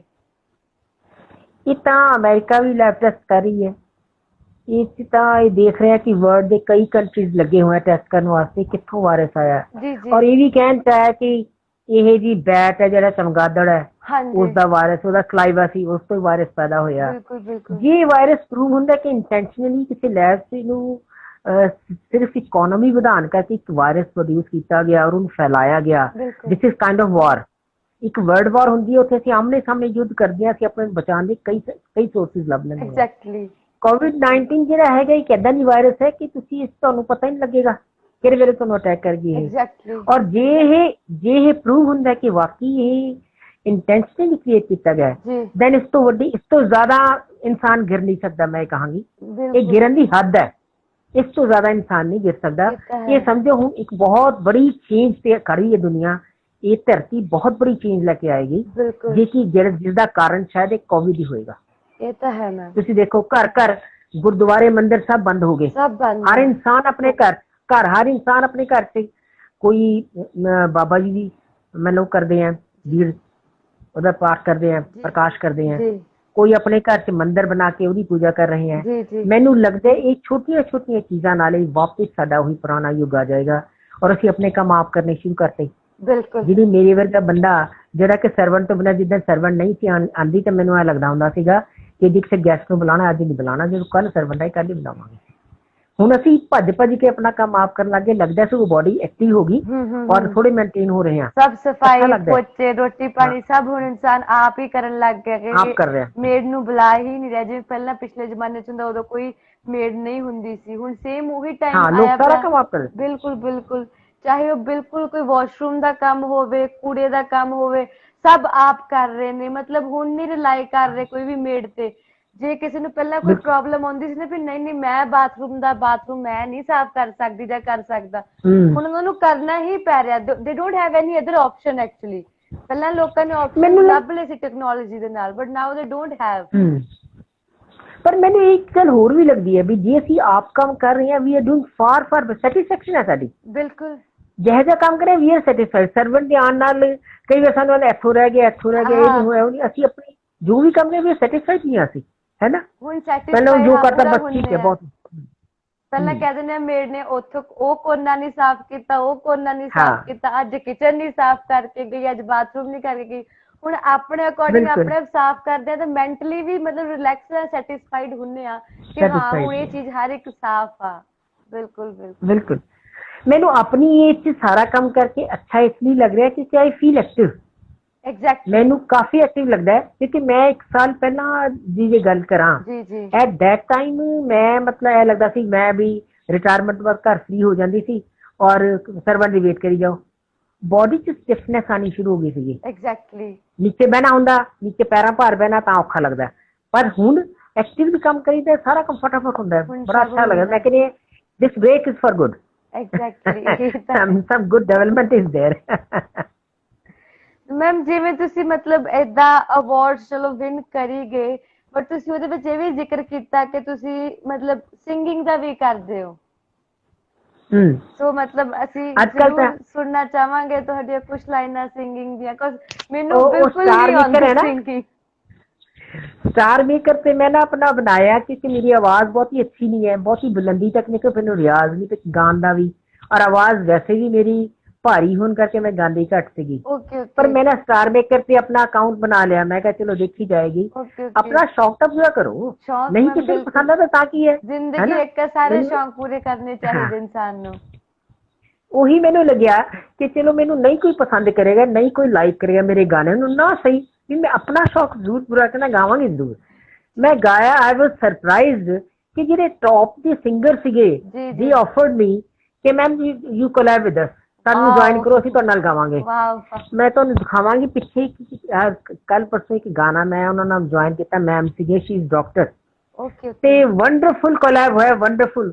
ਮੈਨੂੰ ਲੱਗਦਾ ਉਸ 133 ਤਾਂ ਸਾਨੂੰ ਲਾਈਕਸ ਆ ਗਏ। ਵਾਓ ਆਈ ਵਾਸ ਸੋ ਹੈਪੀ ਕਿ ਜੇ ਮੈਂ ਸੋਚਦੀ ਸੀ ਮੈਨੂੰ ਗਾਣਾ ਮੈਂ ਅੱਛਾ ਨਹੀਂ ਗਾ ਸਕਦੀ, it's being like by people, ਅੱਛੀ ਗੱਲ ਹੈ ਨਾ। ਆਈ ਥਿੰਕ ਜਿਹੜੀ ਚੀਜ਼ ਆਉਂਦੀ ਨਹੀਂ ਉਹਦੀ ਕੋਸ਼ਿਸ਼ ਸਟਾਰਟ ਕਰਨਾ ਹੀ ਇੱਕ ਪਹਿਲੀ ਫਸਟ ਸਟੈਪ ਅਚੀਵਮੈਂਟ ਹੁੰਦੀ ਹੈ ਕਿ ਆਪਾਂ ਉਹ ਕਰਨਾ ਸ਼ੁਰੂ ਕਰ ਦਿੰਦੇ ਆ। ਇਹੀ ਬਹੁਤ ਵੱਡੀ ਅਚੀਵਮੈਂਟ ਹੁੰਦੀ ਆ ਕਿ ਹਾਂ ਆਪਾਂ ਇਹ ਨਹੀਂ ਕਹਿ ਰਹੇ ਕਿ ਨਹੀਂ ਮੈਂ ਕਰ ਹੀ ਨਹੀਂ ਸਕਦੀ, ਤੁਸੀਂ ਆਪਣੇ ਆਪ ਨੂੰ ਚਾਂਸ ਦਿੱਤਾ। ਆਈ ਥਿੰਕ ਇਹੀ ਸਭ ਤੋਂ ਵੱਡੀ ਅਚੀਵਮੈਂਟ ਹੈ। ਇਸ ਤੋਂ ਅੱਗੇ ਤਾਂ ਕੁਝ ਮਤਲਬ ਇਸ ਤੋਂ ਉੱਪਰ ਆਈ ਡੋਂਟ ਥਿੰਕ ਸੋ ਕਿ ਅਚੀਵਮੈਂਟ ਹੋ ਸਕਦੀ ਹੈ। ਤੁਸੀਂ ਖੁਦ ਕਹਿ ਰਹੇ ਹੋ ਕਿ ਮੈਨੂੰ ਆਉਂਦਾ ਨਹੀਂ ਬਟ ਮੈਂ ਫਿਰ ਵੀ ਗਾਇਆ, ਇਹ ਵੀ ਬਹੁਤ ਮੈਂ ਨਾ ਬੈਸਟ ਗੱਲ ਐਕਚੁਅਲੀ ਆ। ਰਾਮ ਇੱਕ ਇੱਥੇ ਸਾਡੇ ਰਾਮ ਸੰਗੀਤ ਸਭਾ ਹੈ, ਜੀ ਜੀ ਮੈਂ ਉੱਥੇ ਜਾਂਦੀ ਸੀਗੀ, ਮੈਂ ਅਕਸਰ ਜਾਣਾ ਸੁਣ ਕੇ ਆ ਜਾਣਾ। ਉਹਨਾਂ ਨੇ ਮੈਨੂੰ ਕਿਹਾ ਵੀ ਤੁਸੀਂ ਆਉਂਦੇ ਹੋ, ਤੁਸੀਂ ਗਾਉਂਦੇ ਕਿਉਂ ਨਹੀਂ? ਮੈਂ ਕਿਹਾ ਵੀ ਮੈਨੂੰ ਬਹੁਤਾ ਵਧੀਆ ਗਾਣਾ ਨਹੀਂ ਆਉਂਦਾ। ਕਹਿੰਦੇ ਸਾਡੇ ਕੀ ਇੱਥੇ ਲਤਾ ਮੰਗੇਸ਼ਕਰ ਤੇ ਮੁਹੰਮਦ ਰਫੀ ਆਉਂਦੇ, ਕਹਿੰਦੇ ਸਾਡੇ ਸਾਰੇ ਇਹੋ ਜਿਹੇ ਆਉਂਦੇ ਆ, ਅਸੀਂ ਤਾਂ ਸਾਰਿਆਂ ਨੂੰ ਚਾਂਸ ਦਿੰਦੇ, ਤੁਸੀਂ ਜ਼ਰੂਰ ਗਾਓ। ਮੈਂ ਗਾਇਆ, ਜੀ ਜੀ ਮੇਰੇ ਗਾਣ ਤੋਂ ਬਾਅਦ ਇੱਕ ਹੋਰ ਬਜ਼ੁਰਗ ਸੀਗੇ, ਉਹ 70 ਸਾਲ ਦੇ ਬਜ਼ੁਰਗ ਸੀ, ਉਹਨਾਂ ਨੇ ਗਾਇਆ। ਓਕੇ ਓਕੇ ਬਸ ਉਹ ਲਾਸਟ ਸੀਗੇ, ਹਾਂਜੀ, ਮੇਰਾ ਹਾਂਜੀ। ਸੈਕਿੰਡ ਨੰਬਰ ਸੀ ਨੀਚੇ ਤੋਂ, ਉਹ ਲਾਸਟ ਸੀਗੇ ਨੀਚੇ ਤੋਂ, ਮੇਰਾ ਸੈਕਿੰਡ ਨੰਬਰ ਸੀ। ਮੈਂ ਕਿਹਾ ਵੀ ਮੈਂ ਤਾਂ ਇਹੋ ਜਿਹਾ ਹੀ ਗਾਉਂਦੀ ਹਾਂ ਵੀ ਤੁਹਾਨੂੰ ਕਿਸੇ ਨੂੰ ਪਤਾ, ਸਾਡੇ ਵਧੀਆ ਵਧੀਆ ਸਿੰਗਰ ਹੋ ਸਾਰੇ। ਖੈਰ ਉਹਨਾਂ ਨੇ ਮੈਨੂੰ ਇਨਕਰੇਜ ਕੀਤਾ। I am thankful to that association, Ram Sangeet Sabha ਨੇ, ਬਿੰਦੂ ਹੈ, ਉਹਦੇ ਹਸਬੈਂਡ ਡਾਕਟਰ ਰਾਮ ਹੈ, ਦੇ ਪੀਪਲ ਐਨਕਰੇਜ ਮੀ, ਨਹੀਂ ਤੁਸੀਂ ਗਾਓ, ਤੁਸੀਂ ਗਾਓ, ਤੁਸੀਂ ਜ਼ਰੂਰ ਗਾਓ, ਤੁਹਾਡਾ ਫਸਟ ਨੰਬਰ ਹੀ ਹੈ, ਤੁਸੀਂ ਗਾਓ ਪਹਿਲਾਂ। ਤਾਂ ਉਸ ਤੋਂ ਮੈਨੂੰ ਥੋੜੀ ਮੋਟੀਵੇਸ਼ਨ ਮਿਲੀ। ਮੈਂ ਦੇਖਿਆ ਵੀ ਵਾਕਈ ਸਾਰੇ ਲੋਕ ਤਾਂ ਬਹੁਤਾ ਵਧੀਆ ਨਹੀਂ ਗਾਉਂਦੇ, ਗਾ ਲੈਣਾ ਚਾਹੀਦਾ, ਆਪਣਾ ਸ਼ੌਕ ਤਾਂ ਪੂਰਾ ਕਰੋ। ਬਿਲਕੁਲ ਮੈਮ, ਜੇ ਤੁਸੀਂ ਹੁਣ 2 ਲਾਈਨਾਂ ਸੁਣਾ ਦੋ ਤਾਂ ਆਈ ਥਿੰਕ ਜਿਹੜੇ ਇੰਨੇ ਤੁਹਾਡੇ ਵੇਟ ਕਰ ਰਹੇ ਨੇ ਤਾਂ ਉਹ ਵੀ ਖੁਸ਼ ਹੋਣਗੇ। हाँ जरूर। मैं आज एक गाना गा रही थी, जिंदगी प्यार का गीत है, इसे हर दिल को गाना पड़ेगा, जिंदगी गम का सागर भी है, जिसके उस पार जाना पड़ेगा। बस ऐसा लगा दिए मैं। ਇਟਸ ਸੋ ਗੁੱਡ ਮੈਮ, ਤੁਸੀਂ ਗਾ ਮਤਲਬ ਮੈਂ ਮੇਰੇ ਜਿਹੜੀ ਕਦੀ ਵੀ ਮੈਂ ਬਹੁਤ ਟਰਾਈ ਕਰਦੀ ਆ ਥੋੜਾ ਥੋੜਾ ਮਤਲਬ ਇੱਕ ਅੱਧੀ ਲਾਈਨ, ਤੇ ਮੇਰੇ ਪੇਰੈਂਟਸ ਦੇਖ ਕੇ ਜਾਣ ਕਿ ਹਾਂ ਹਾਂ ਕਰ ਕੋਸ਼ਿਸ਼, ਅਸੀਂ ਤੇਰੇ ਨਾਲ ਆ। ਮੈਂ ਕੋਸ਼ਿਸ਼ ਤਾਂ ਕਰਾਂ ਜੇ ਮੇਰੇ ਤੋਂ ਜ਼ਿਆਦਾ ਗਾਇਆ ਜਾਵੇ। ਮੈਂ ਤੁਹਾਨੂੰ ਇੰਸਟਾਗ੍ਰਾਮ ਤੇ ਦੇਖਦੀ, ਐਕਟਿੰਗ ਬਹੁਤ ਨਹੀਂ ਕਰਦੇ ਤੁਸੀਂ। Thank you ma'am, thank you. And your haircut and cap suits you like anything. Thank You you, actually thank seem to be captain. Thank you ma'am, thank you so much. ਅੱਜ ਜਿਹੜੀ ਤੁਹਾਡੀ ਸੀ ਨਾ photo ਉਸ ਤੇ ਪਾਈ ਹੋਈ, ਤੇ ਮੈਂ ਉਹ ਦੇਖੀ, ਬਹੁਤ ਅੱਛੀ ਲੱਗਦਾ cap and hair cut. Okay okay okay ਹਾਂਜੀ, ਮੈਂ ਕੈਪ ਵਾਲੀ ਕਰੀ ਸੀ। ਓਕੇ ਉਹ ਮੈਮ ਐਕਚੁਅਲੀ ਹੁਣ ਨਾ ਪ੍ਰੋਪਰ ਹੇਅਰ ਸੈਟਿੰਗ ਨਹੀਂ ਨਾ ਕਰਾਈ ਕਿਉਂਕਿ ਸਭ ਕੁਝ ਲੋਕਡਾਊਨ ਦੇ ਵਿੱਚ ਬੰਦ ਸੀਗਾ, ਸੋ ਜ਼ਿਆਦਾ ਮੈਨੂੰ ਹਜੇ ਕਵਰ ਕਰਨਾ ਪਿਆ, ਕੋਈ ਕਿਤੋਂ ਏਦਾਂ ਹੋ ਰਿਹਾ ਏਦਾਂ, ਉਹ ਸੈਟਿੰਗ ਨਹੀਂ ਹਜੇ ਹੇਅਰ ਦੀ ਹੋਈ, ਤਾਂ ਕਰਕੇ ਮੈਂ ਥੋੜਾ ਜਿਹਾ ਨੂੰ ਕਵਰ ਅਪ ਰੱਖਿਆ ਹੋਇਆ ਆ ਕਿਉਂਕਿ ਹਜੇ ਮੈਨੂੰ ਮਤਲਬ ਜਾਣਾ ਸੈਲੂਨ ਤੇ ਕਿ ਮੈਂ ਕੋਈ ਸੈਟਿੰਗ ਕਰਵਾ ਲਾ, ਕੋਈ ਨਿਊ ਸਟਾਈਲ ਮੈਂ ਸੋਚ ਰਹੀ ਸੀਗੀ। ਇਵਨ ਕਿ ਮੰਮਾ ਵੀ ਘਰੇ ਆਏ ਹੋਏ ਸੀ, ਇੱਥੇ ਪੀਜੀ ਦੇ ਵਿੱਚ ਆਏ ਸੀ, ਤਾਂ ਸ਼ੀ ਵਾਜ਼ ਆਸਕਿੰਗ ਮੀ ਕਿ ਕਿਹੜਾ ਹੇਅਰ ਸਟਾਈਲ ਕਰਾਉਣੀ ਹੈ। ਮੈਂ ਕਿਹਾ ਮੈਂ ਵੀ ਇਹੀ ਵੇਟ ਕਰ ਰਹੀ ਹਾਂ ਵੀ ਕਿਹੜਾ ਕਰਾਵਾਂ। ਫਿਲਹਾਲ ਮੈਨੂੰ ਲੋਕ ਕਹਿ ਰਹੇ ਨੇ ਜੱਜੀ ਵੀ ਬਣੀ ਫਿਰਦੀ ਹੈ ਵਾਲ ਖੜੇ ਕਰਕੇ। You are in PG here? Yes, in Patiala? PG. Yes, ma'am, PG, Patiala. Okay, doing Ma'am, law? no, I completed my master's in philosophy and I was pursuing now diploma in human rights. So the thesis work ਮੇਰਾ ਚੱਲ ਰਿਹਾ ਸੀਗਾ, that's why I was staying here only because ਜਦੋਂ ਹੀ lockdown over ਹੁੰਦਾ ਹੈ ਤਾਂ thesis work submit ਕਰਵਾਉਣਾ, due to that I was studying over here only and ਥੋੜਾ ਇਹ ਵੀ ਜਿਹੜਾ ਕੰਮ profession ਨੂੰ ਨਾਲ ਨਾਲ continue ਰੱਖਣਾ। So parents were like ਕਿ ਤੂੰ ਆਪਣਾ ਉੱਥੇ ਰਹੇ, ਉੱਥੇ ਮਤਲਬ ਤੂੰ ਆਪਣਾ ਰਿਲੈਕਸ ਹੋ ਕੇ ਆਪਣਾ ਕੰਮ ਨੂੰ ਕੰਟੀਨਿਊ ਰੱਖ, ਅਸੀਂ ਹੀ ਉੱਥੇ ਮਿਲਣ ਆ ਜਾਇਆ ਕਰਾਂਗੇ ਕਿ ਤੂੰ ਡਿਸਟਰਬ ਨਾ ਹੋਵੇ ਕਿਉਂਕਿ ਆਉਣ ਜਾਣ ਦੇ ਵਿੱਚ, ਕਿਉਂਕਿ ਵੀ ਸਟੇ ਇਨ ਦਾ ਵਿਲੇਜ, ਉੱਥੇ network problem, internet and all ਥੋੜਾ ਜਿਹਾ ਆ ਜਾਂਦਾ ਇਸ਼ੂ। ਸੋ ਦੇ ਵਰ ਲਾਈਕ ਕਿ ਤੂੰ ਹਜੇ ਪੀਜੀ ਚ ਹੀ ਰਹਿ, ਉੱਥੇ ਆਪਣਾ ਕੰਮ ਕਰ, ਅਸੀਂ ਹੀ ਮਿਲਣ ਆ ਜਾਵਾਂਗੇ। ਸੋ ਦੈਨ ਸ਼ੀ ਕੇਮ, ਹੋ ਗਏ 10 ਦਿਨ, she is here only and she was very curious. She was like ਮੈਨੂੰ I told her ਕਿ ਮੈਂ ਇਦਾਂ ਕਰਕੇ ਕਰਦੀ ਆ ਇੰਟਰਵਿਊਜ਼ ਦਾ, ਥੋੜਾ ਟਾਕ ਸ਼ੋ ਹੁੰਦਾ, she like ਮੈਨੂੰ ਵੀ ਵੇਖਣਾ, ਮੈਨੂੰ ਵੇਖਣਾ। ਮੈਂ ਕਿਹਾ ਓਕੇ ਸ਼ੋਰ, ਤੁਹਾਨੂੰ ਜਲਦੀ make her join, ਨਹੀਂ ਬੁਲਾ ਲਓ ਉਹਨਾਂ ਨੂੰ, she won't come in front of the camera, ਮਤਲਬ she is not a camera person, ਉਹ ਫੋਟੋ ਬੜੀ ਮੁਸ਼ਕਿਲ ਕਰਵਾਉਂਦੇ ਨੇ। ਮਦਰ ਦਾ ਆਣਾ ਹੀ ਬਹੁਤ ਵੱਡੀ ਗੱਲ ਹੈ। She should and join us. for me मतलब it's a blessing actually कि at the age of 50 plus she is still a athlete। वो athlete ने मेरे mom ਅਰੇ ਵਾਹ। ਉਹਨਾਂ ਨੇ ਲਾਸਟ ਟਾਈਮ ਧਰਮਸ਼ਾਲਾ ਤੇ ਜੈਪੁਰ ਵੀ ਕੀਤਾ ਸੀਗਾ, ਜਦੋਂ ਮਤਲਬ ਹੋ ਗਿਆ 1 ਸਾਲ ਤੋਂ ਪਹਿਲਾਂ ਦੀ ਗੱਲ ਆ, ਜਦੋਂ ਉਹਨਾਂ ਨੇ ਵਿਨ ਕੀਤਾ ਐਂਡ ਸ਼ੀ ਇਜ਼ ਆਲਵੇਜ਼ 골ਡ ਮੈਡਲਿਸਟ। ਈਵਨ ਕਿ ਛੋਟੀ ਜਿਹੀ ਸਟੋਰੀ ਵੀ ਆ ਕਿ ਸਾਡੇ ਘਰ ਚੋਰ ਆਏ ਤੇ ਚੋਰਾਂ ਨੇ ਕੁਛ ਨਹੀਂ ਚੋਰੀ ਕੀਤਾ ਐਂਡ ਮੰਮਾ ਦੇ 골ਡ ਮੈਡਲ ਪਏ ਸੀਗੇ ਐਂਡ ਦੇ ਥੋਟ ਕਿ ਇਟਸ ਅ 골ਡ। ਚੋਰਾਂ ਨੂੰ ਪਤਾ ਨਹੀਂ ਸੀਗਾ ਕਿ ਮੈਡਲ ਨੇ, ਸੋਨਾ ਨਹੀਂ, ਮੈਂ ਦੂਜਾ ਨਹੀਂ, ਮੰਮਾ ਦੇ ਸਾਰੇ ਮੈਡਲ ਚੁੱਕ ਕੇ ਲੈ ਗਏ ਐਂਡ ਸ਼ੀ ਵਾਸ ਲਾਈਕ ਤੁਸੀਂ ਕੁਛ ਵੀ ਲੈ ਜਾਂਦੇ ਪਰ ਮੈਡਲ ਨਾ ਲੈ ਕੇ ਜਾਂਦੇ। ਮੈਡਲ ਤਾਂ ਇੱਕ ਅਚੀਵਮੈਂਟ ਸੀ ਨਾ ਵਾਕਈ। ਐਗਜ਼ੈਕਟਲੀ। ਤਾਂ ਨਾਓ ਅਗੇਨ ਸ਼ੀ ਇਜ਼, ਕਿਉਂਕਿ ਘਰ ਦਾ ਥੋੜਾ ਸੈਟਿੰਗ ਥਾ ਸੀ, ਹੁਣ ਹੋ ਗਿਆ ਤੇ ਨਾਓ ਅਗੇਨ ਸ਼ੀ ਵਾਸ ਸੇਇੰਗ ਕਿ ਮੈਂ ਦੁਬਾਰਾ ਤੋਂ ਸਟਾਰਟ ਕਰੂੰਗੀ। ਮਤਲਬ ਉਹਨਾਂ ਨੇ ਮਿਲਖਾ ਸਿੰਘ ਜੀ ਦੇ ਨਾਲ, ਫੌਜਾ ਸਿੰਘ ਜੀ ਦੇ ਨਾਲ ਉਹਨਾਂ ਨੇ ਮੈਰਾਥਨ ਵੀ ਕੀਤੀ ਹੋਈ ਆ ਤੇ ਉਹਨਾਂ ਦਾ ਲਾਸਟ ਟਾਈਮ ਫਰਾਂਸ ਦਾ ਸੀਗਾ and due to some health issues, ਮੇਰੀ ਹੈਲਥ ਇਸ਼ੂਜ਼ ਆ ਗਏ ਸੀ ਤਾਂ ਜਿਹਦੇ ਕਰਕੇ ਉਹ ਫਰਾਂਸ ਨਹੀਂ ਜਾ ਪਾਏ ਸਪੋਰਟਸ ਵਾਸਤੇ। ਸੋ ਉਹਨਾਂ ਨੂੰ ਐਥਲੈਟਿਕਸ ਦਾ ਬਹੁਤ and she is a sports person, ਮਤਲਬ ਬੜੀ ਫਿਟ ਐਂਡ ਫਾਈਨ ਆ। ਮਤਲਬ ਮੈਂ ਦੇਖ ਕੇ ਨਾ ਕਹਿ ਰਹੀ ਹੁੰਦੀ ਮੰਮਾ ਮੈਨੂੰ ਵੀ ਪਤਲੀ ਹੋਣਾ, ਮੈਂ ਕਹਿੰਦੀ ਲਈ ਡਾਈਟ ਬੜੀ ਮੇਨਟੇਨ ਕਰਨੀ ਪੈਂਦੀ ਆ, ਤੇਰੇ ਵਾਂਗੂ ਨਹੀਂ ਬਸ ਠੂਸੀ ਜਾਓ ਠੂਸੀ ਜਾਓ। Kind of she is not camera person. ਮੈਨੂੰ ਟਿਕਟੋਕ ਤੇ ਬੜੀ ਜ਼ਬਰਦਸਤੀ ਲੈਣਾ ਪੈਂਦਾ, ਮੰਮਾ ਮੇਰੀ ਇੱਕ ਟਿਕਟੋਕ ਦਾ ਸਵਾਲ ਆ, ਪਲੀਜ਼ ਅੱਗੇ ਆ ਜਾਓ, ਪਲੀਜ਼ ਅੱਗੇ ਆ ਜਾਓ। ਨਾਓ ਸ਼ੀ ਇਜ਼ ਲਾਈਕ ਮੈਂ ਕੈਮਰੇ ਦੇ ਪਿੱਛੇ ਬਸ ਤੈਨੂੰ ਦੇਖਣਾ ਚਾਹੁੰਦੀ ਹਾਂ ਕਿ how you work and how you talk, because ਉਹ ਨਹੀਂ ਹੁੰਦਾ ਮਾਂ ਲਈ ਬੱਚਾ ਬੱਚਾ ਹੀ ਹੁੰਦਾ। ਤਾਂ ਸ਼ੀ ਇਮੈਜਿਨ ਕਿ ਮੈਂ ਹਜੇ ਓਦਾਂ ਦਾ ਹੀ ਪਿਆਰਾ ਜਿਹਾ ਬੱਚਾ ਜਿਹੜਾ ਹਜੇ ਇੰਨੀ ਗੱਲਬਾਤ ਨਹੀਂ ਕਰ ਪਾ ਰਿਹਾ। ਈਵਨ ਆਈ ਟੈਲ ਯੂ ਕਿ 4 ਸਾਲ ਪਹਿਲਾਂ ਸੀ ਮੇਰਾ GTB ਹਾਲ ਪੰਜਾਬੀ ਯੂਨੀਵਰਸਿਟੀ ਦੇ ਵਿੱਚ ਫੰਕਸ਼ਨ ਸੀਗਾ ਤੇ ਮੇਰੀ ਸੋਲੋ ਪਰਫਾਰਮੈਂਸ ਸੀ ਤੇ ਉਹਦੇ ਵਿੱਚ ਪੂਰਾ ਜਿਵੇਂ ਇੱਕ ਐਥੀਕਲ ਆਪਣੀ ਫੋਕ ਡਰੈਸ ਦਾ ਕਾਸਟਿਊਮ ਸੀਗਾ ਕਿ ਸਲਵਾਰ ਸੂਟ ਤੇ ਸਿਰ ਢੱਕ ਕੇ ਜਿਵੇਂ ਇੱਕ ਮਤਲਬ ਕਿ ਬ੍ਰਾਈਡ ਦੀ ਡਰੈਸ ਹੁੰਦੀ ਆ ਪ੍ਰੋਪਰ ਦੁਲਹਨ ਦੀ ਤਰ੍ਹਾਂ ਮੇਰਾ ਪੂਰਾ ਸ਼ਿੰਗਾਰ ਸੀਗਾ and I got ready and suddenly I saw ਕਿ ਸ਼ੀ ਵਾਜ਼ ਲਾਈਕ ਕ੍ਰਾਈਂਗ, ਮਤਲਬ ਮੰਮਾ ਦੇ ਅੱਖਾਂ 'ਚ ਅਥਰੂ ਸੀਗੇ ਐਂਡ ਆਈ ਆਸਕਡ ਹਰ, ਮੈਂ ਕਿਹਾ ਮੰਮਾ ਕੀ ਹੋਇਆ? ਸ਼ੀ ਲਾਈਕ ਪਤਾ ਹੀ ਨਹੀਂ ਲੱਗਾ ਤੂੰ ਇੰਨੀ ਵੱਡੀ ਕਦੋਂ ਹੋ ਗਈ, ਅਸੀਂ ਤੈਨੂੰ ਹਜੇ ਤੱਕ ਉਹੀ ਨਿੱਕੂ ਜਿਹਾ ਕਾਕਾ ਹੀ ਸਮਝਦੇ ਸੀਗੇ, ਸਾਨੂੰ ਤਾਂ ਹੁਣ ਪਤਾ ਲੱਗਾ ਕਿ ਤੂੰ ਇੰਨੀ ਵੱਡੀ ਵੀ ਹੋ ਗਈ ਆ। ਮਤਲਬ ਉਹ ਕਰਕੇ ਦੈਟਸ ਵਾਈ ਸ਼ੀ ਉਹ ਬ੍ਰਾਈਡ ਦੇਖ ਕੇ ਨਾ ਬੱਚੇ ਨੂੰ ਬਣੇ ਹੋਏ ਤੇ ਮਾਂ ਦੀ ਫੀਲਿੰਗ ਜਿਹੜੀਆਂ ਉਹਨਾਂ ਲੱਗਦਾ ਵੀ ਸ਼ੀ ਵਾਸ ਲਾਈਕ ਅਜੇ ਬੱਚਾ ਹੀ ਆ ਕਿ ਮਤਲਬ ਉਹਨਾਂ ਨੂੰ ਵੀ ਹਜੇ ਸੀਗਾ ਕਿ ਨਹੀਂ। ਦੈਟਸ ਵਾਈ ਸ਼ੀ ਲਾਈਕ ਮੈਂ ਦੇਖਣਾ, ਮੈਂ ਕਿਹਾ ਸ਼ੋਰ ਤੁਹਾਨੂੰ ਜ਼ਰੂਰ ਦਿਖਾਇਆ ਜਾਵੇ। ਨਹੀਂ ਮੇਕਰ ਜੁਆਇਨ ਬੁਲਾ ਲਓ, ਆਈ ਵਿਲ ਲਵ ਟੂ ਸੀ ਹਰ, ਬੁਲਾ ਲਓ। I'll call her if she'll come, but I know she won't come. She always runs. She like नहीं, मैं इधर ही सुनना ही है, पर मैं कैमरे सामने नहीं आ सकती। You people belong to basically Gurdaspur. Okay. Yes, Majha region. वाह very good. मतलब ਸਾਨੂੰ ਤਾਈਓ ਭਾਊ ਕਹਿ ਦਿੰਦੇ ਨੇ, ਕਰਨ ਡਿਆ ਆ, ਕਰਨ ਡਈ ਆ, ਜਾਣ ਡਈ ਆ, ਅੱਗੇ ਆਉਣ ਡਈ ਆ, ਤਾਂ ਲਾਈਕ ਇੱਧਰ ਦੇ ਰੀਜਨ ਵਾਲੇ ਭਾਸ਼ਾ ਹੈ ਨਾ। ਹਾਂਜੀ, ਤਾਂ ਦੇ ਲਾਈਕ ਕਿ ਤੁਸੀਂ ਪਾਕਿਸਤਾਨ ਤੋਂ, ਅਸੀਂ ਕਹਿੰਦੇ ਨਹੀਂ ਅਸੀਂ ਪੰਜਾਬ ਤੋਂ ਹੀ ਆ, ਪਰ ਸਾਡਾ ਨੇੜੇ ਆ, ਸਾਡੀ ਲੈਂਗੁਏਜ ਉਹ ਹੁੰਦੀ ਆ। ਮਤਲਬ ਇਟਸ ਲਾਈਕ ਮੈਨੂੰ ਬਹੁਤ ਵਾਰ ਫੇਸ ਕਰਨਾ ਪਿਆ ਮਾਲਵੇ ਦੇ ਵਿੱਚ ਆ ਕੇ ਟੂ ਮੇਕ them ਅੰਡਰਸਟੈਂਡ ਕਿ ਪਾਕਿਸਤਾਨ ਐਂਡ ਮਾਝਾ ਰੀਜਨ 'ਚ ਕੀ ਡਿਫਰੈਂਸ ਆ। ਬਿਕੋਜ਼ ਇੱਥੇ ਮੋਸਟਲੀ ਛੇਤੀ ਸਮਝ ਲੈਂਦੇ ਨੇ ਕਿ ਰਿਫਿਊਜੀ ਨੇ ਐਂਡ ਪਾਕਿਸਤਾਨੀ ਨੇ, ਮਤਲਬ ਦੇ ਟਾਕ ਪਾਕਿਸਤਾਨੀ ਲੈਂਗੁਏਜ, ਕਿਉਂਕਿ ਪਾਕਿਸਤਾਨ 'ਚ ਵੀ ਮੋਸਟਲੀ ਇੱਦਾਂ ਬੋਲਦੇ ਨੇ।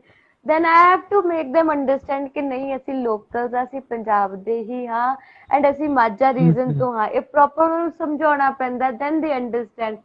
ਫਿਰ ਬੜੀ ਕੌਨਫਲਿਕਟਸ ਹੁੰਦੀਆਂ ਨੇ ਲੈਂਗੁਏਜ ਦੇ ਵਿੱਚ। ਮੀਨਸ ਇਟਸ ਲਾਈਕ ਨਾ ਕਿ ਕੋਈ ਸ਼ਬਦ ਮਾਲਵੇ ਦੇ ਵਿੱਚ ਕੁਛ ਹੋਰ ਨਾਮ ਤੋਂ ਬੋਲਿਆ ਜਾਂਦਾ, ਦੁਆਬੇ ਦੇ ਵਿੱਚ ਕੁਛ ਹੋਰ, ਮਾਝੇ ਤੇ ਕੁਛ ਹੋਰ।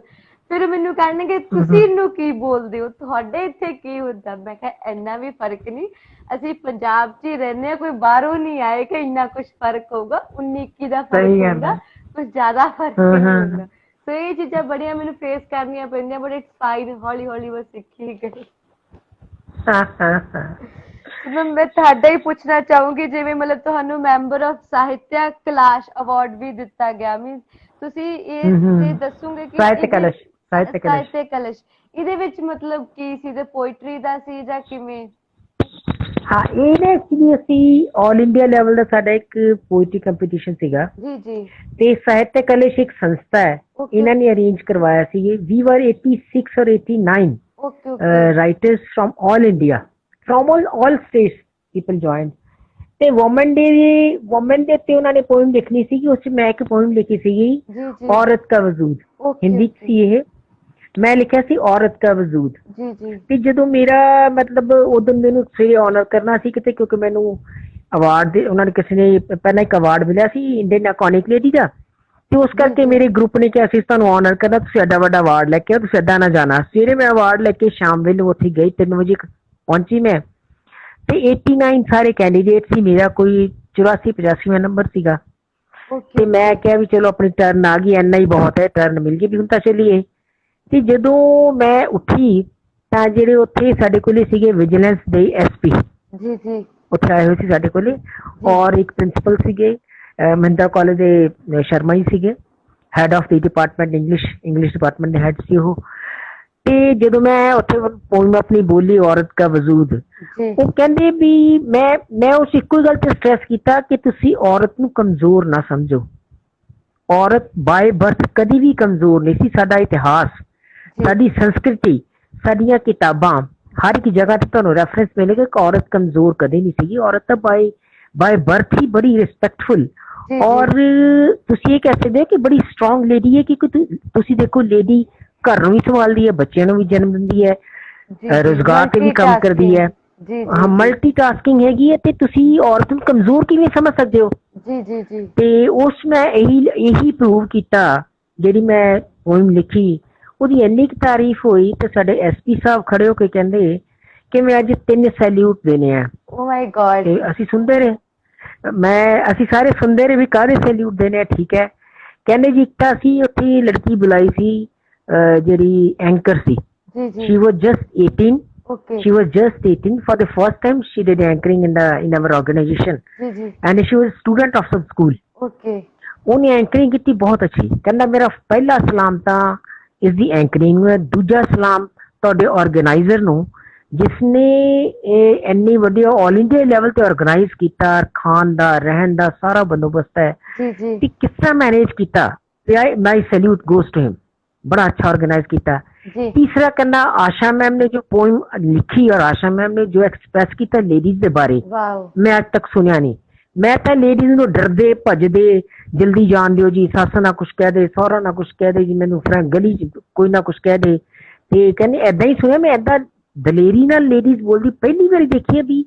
ਜਿਹਨੇ ਕਿਹਾ ਵੀ ਔਰਤ ਤਾਂ ਬਾਈ ਬਰਥ ਹੀ ਸਟਰੋਂਗ ਹੈ ਬਿਲਕੁਲ ਮੈਂ ਕਿਹਾ ਐਕਚੁਅਲੀ ਅਸੀਂ ਲੋਕ ਹੀ ਕਹਿ ਦਿੰਦੇ ਆ ਵਿਚਾਰੀ ਦੇ ਕੁੜੀ ਹੋ ਗਈ ਕਈ ਅਨਪੜ੍ਹ ਘਰਾਂ ਚ ਪੱਥਰ ਹੋ ਗਿਆ ਬਿਲਕੁਲ ਬਿਲਕੁਲ ਤੁਸੀਂ ਕੁੜੀ ਨੂੰ ਪੈਦਾ ਹੁੰਦੇ ਹੀ ਇੱਕ ਅਭਿਸ਼ਾਪ ਸਮਝਣਾ ਸ਼ੁਰੂ ਕਰ ਦਿੰਦੇ ਹੋ ਜੀ ਤੁਸੀਂ ਇਹਨੂੰ ਵਰਦਾਨ ਮੰਨੋ ਇਹ ਭਗਵਾਨ ਦਾ ਉਹ ਵਰਦਾਨ ਹੈ ਜੋ ਤੁਹਾਡੇ ਸੰਸਾਰ ਨੂੰ ਚਲਾ ਰਹੀ ਹੈ ਜੇ ਅੱਜ ਧਰਤੀ ਖੜੀ ਹੋਈ ਹੈ ਜੋ ਜੇ ਧਰਤੀ ਰੁਕੀ ਹੋਈ ਹੈ ਤਾਂ ਸਿਰਫ ਔਰਤ ਕਰਕੇ ਹੈ ਤੁਸੀਂ ਇੱਕ ਸਦੀ ਹੀ ਔਰਤ ਦਾ ਜਨਮ ਹੋਣਾ ਬੰਦ ਕਰ ਦਿਓ ਮੇਰਾ ਖਿਆਲ ਹੈ ਸੰਸਾਰ ਰੁਕ ਜਾਏਗਾ ਅੱਗੇ ਚੱਲੇਗਾ ਹੀ ਨਹੀਂ ਬਿਲਕੁਲ ਬਿਲਕੁਲ ਔਰ ਇੱਕ ਪੜ੍ਹੀ ਲਿਖੀ ਔਰਤ ਸਮਾਜ ਦੇ ਲਈ ਵਰਦਾਨ ਹੈ ਇੱਕ ਬਹੁਤ ਬੜਾ ਸਮਾਜ ਦਿੰਦੀ ਹੈ ਪੜ੍ਹੀ ਲਿਖੀ ਔਰਤ ਤੁਸੀਂ ਇਹ ਸੋਚੋ ਕਿ ਜੇ ਔਰਤ ਨਾ ਹੋਵੇ ਬਹੁਤ ਹੀ ਬੜੀ ਸਮੱਸਿਆ ਹੈ ਜੇ ਪੜ੍ਹੀ ਲਿਖੀ ਨਾ ਹੋਵੇ ਤਦ ਵੀ ਕਾਫੀ ਪ੍ਰੋਬਲਮ ਹੈ ਬਿਲਕੁਲ ਬਿਲਕੁਲ ਜੇ ਲੇਡੀਜ਼ ਅੱਜ ਪੜ੍ਹੀਆਂ ਹੋਈਆਂ ਨੇ ਤੇ ਮੈਨੂੰ ਇਹ ਨਹੀਂ ਸਮਝ ਆਉਂਦਾ ਲੇਡੀਜ਼ ਕਮਜ਼ੋਰ ਕਿੱਥੇ ਹੈ ਤੁਸੀਂ ਜਨਰਲੀ ਕੁੜੀਆਂ ਮੈਂ ਕਈ ਸਕੂਲਾਂ 'ਚ ਗਈ ਕਈ ਕਾਲਜਿਸ 'ਚ ਗਈ ਮੈਂ ਗੱਲ ਕੀਤੀ ਉਹਨਾਂ ਨਾਲ ਮੈਨੂੰ ਉਹਨੇ ਕਿਹਾ ਜੀ ਮੋਟੀਵੇਸ਼ਨਲ ਸਪੀਚ ਵਾਸਤੇ ਤੁਸੀਂ ਆਓ ਸਾਡੇ ਬੱਚਿਆਂ ਨੂੰ ਗਾਈਡ ਕਰੋ ਮੈਂ ਗਈ ਕਈ ਥਾਂ ਤੇ ਗਈ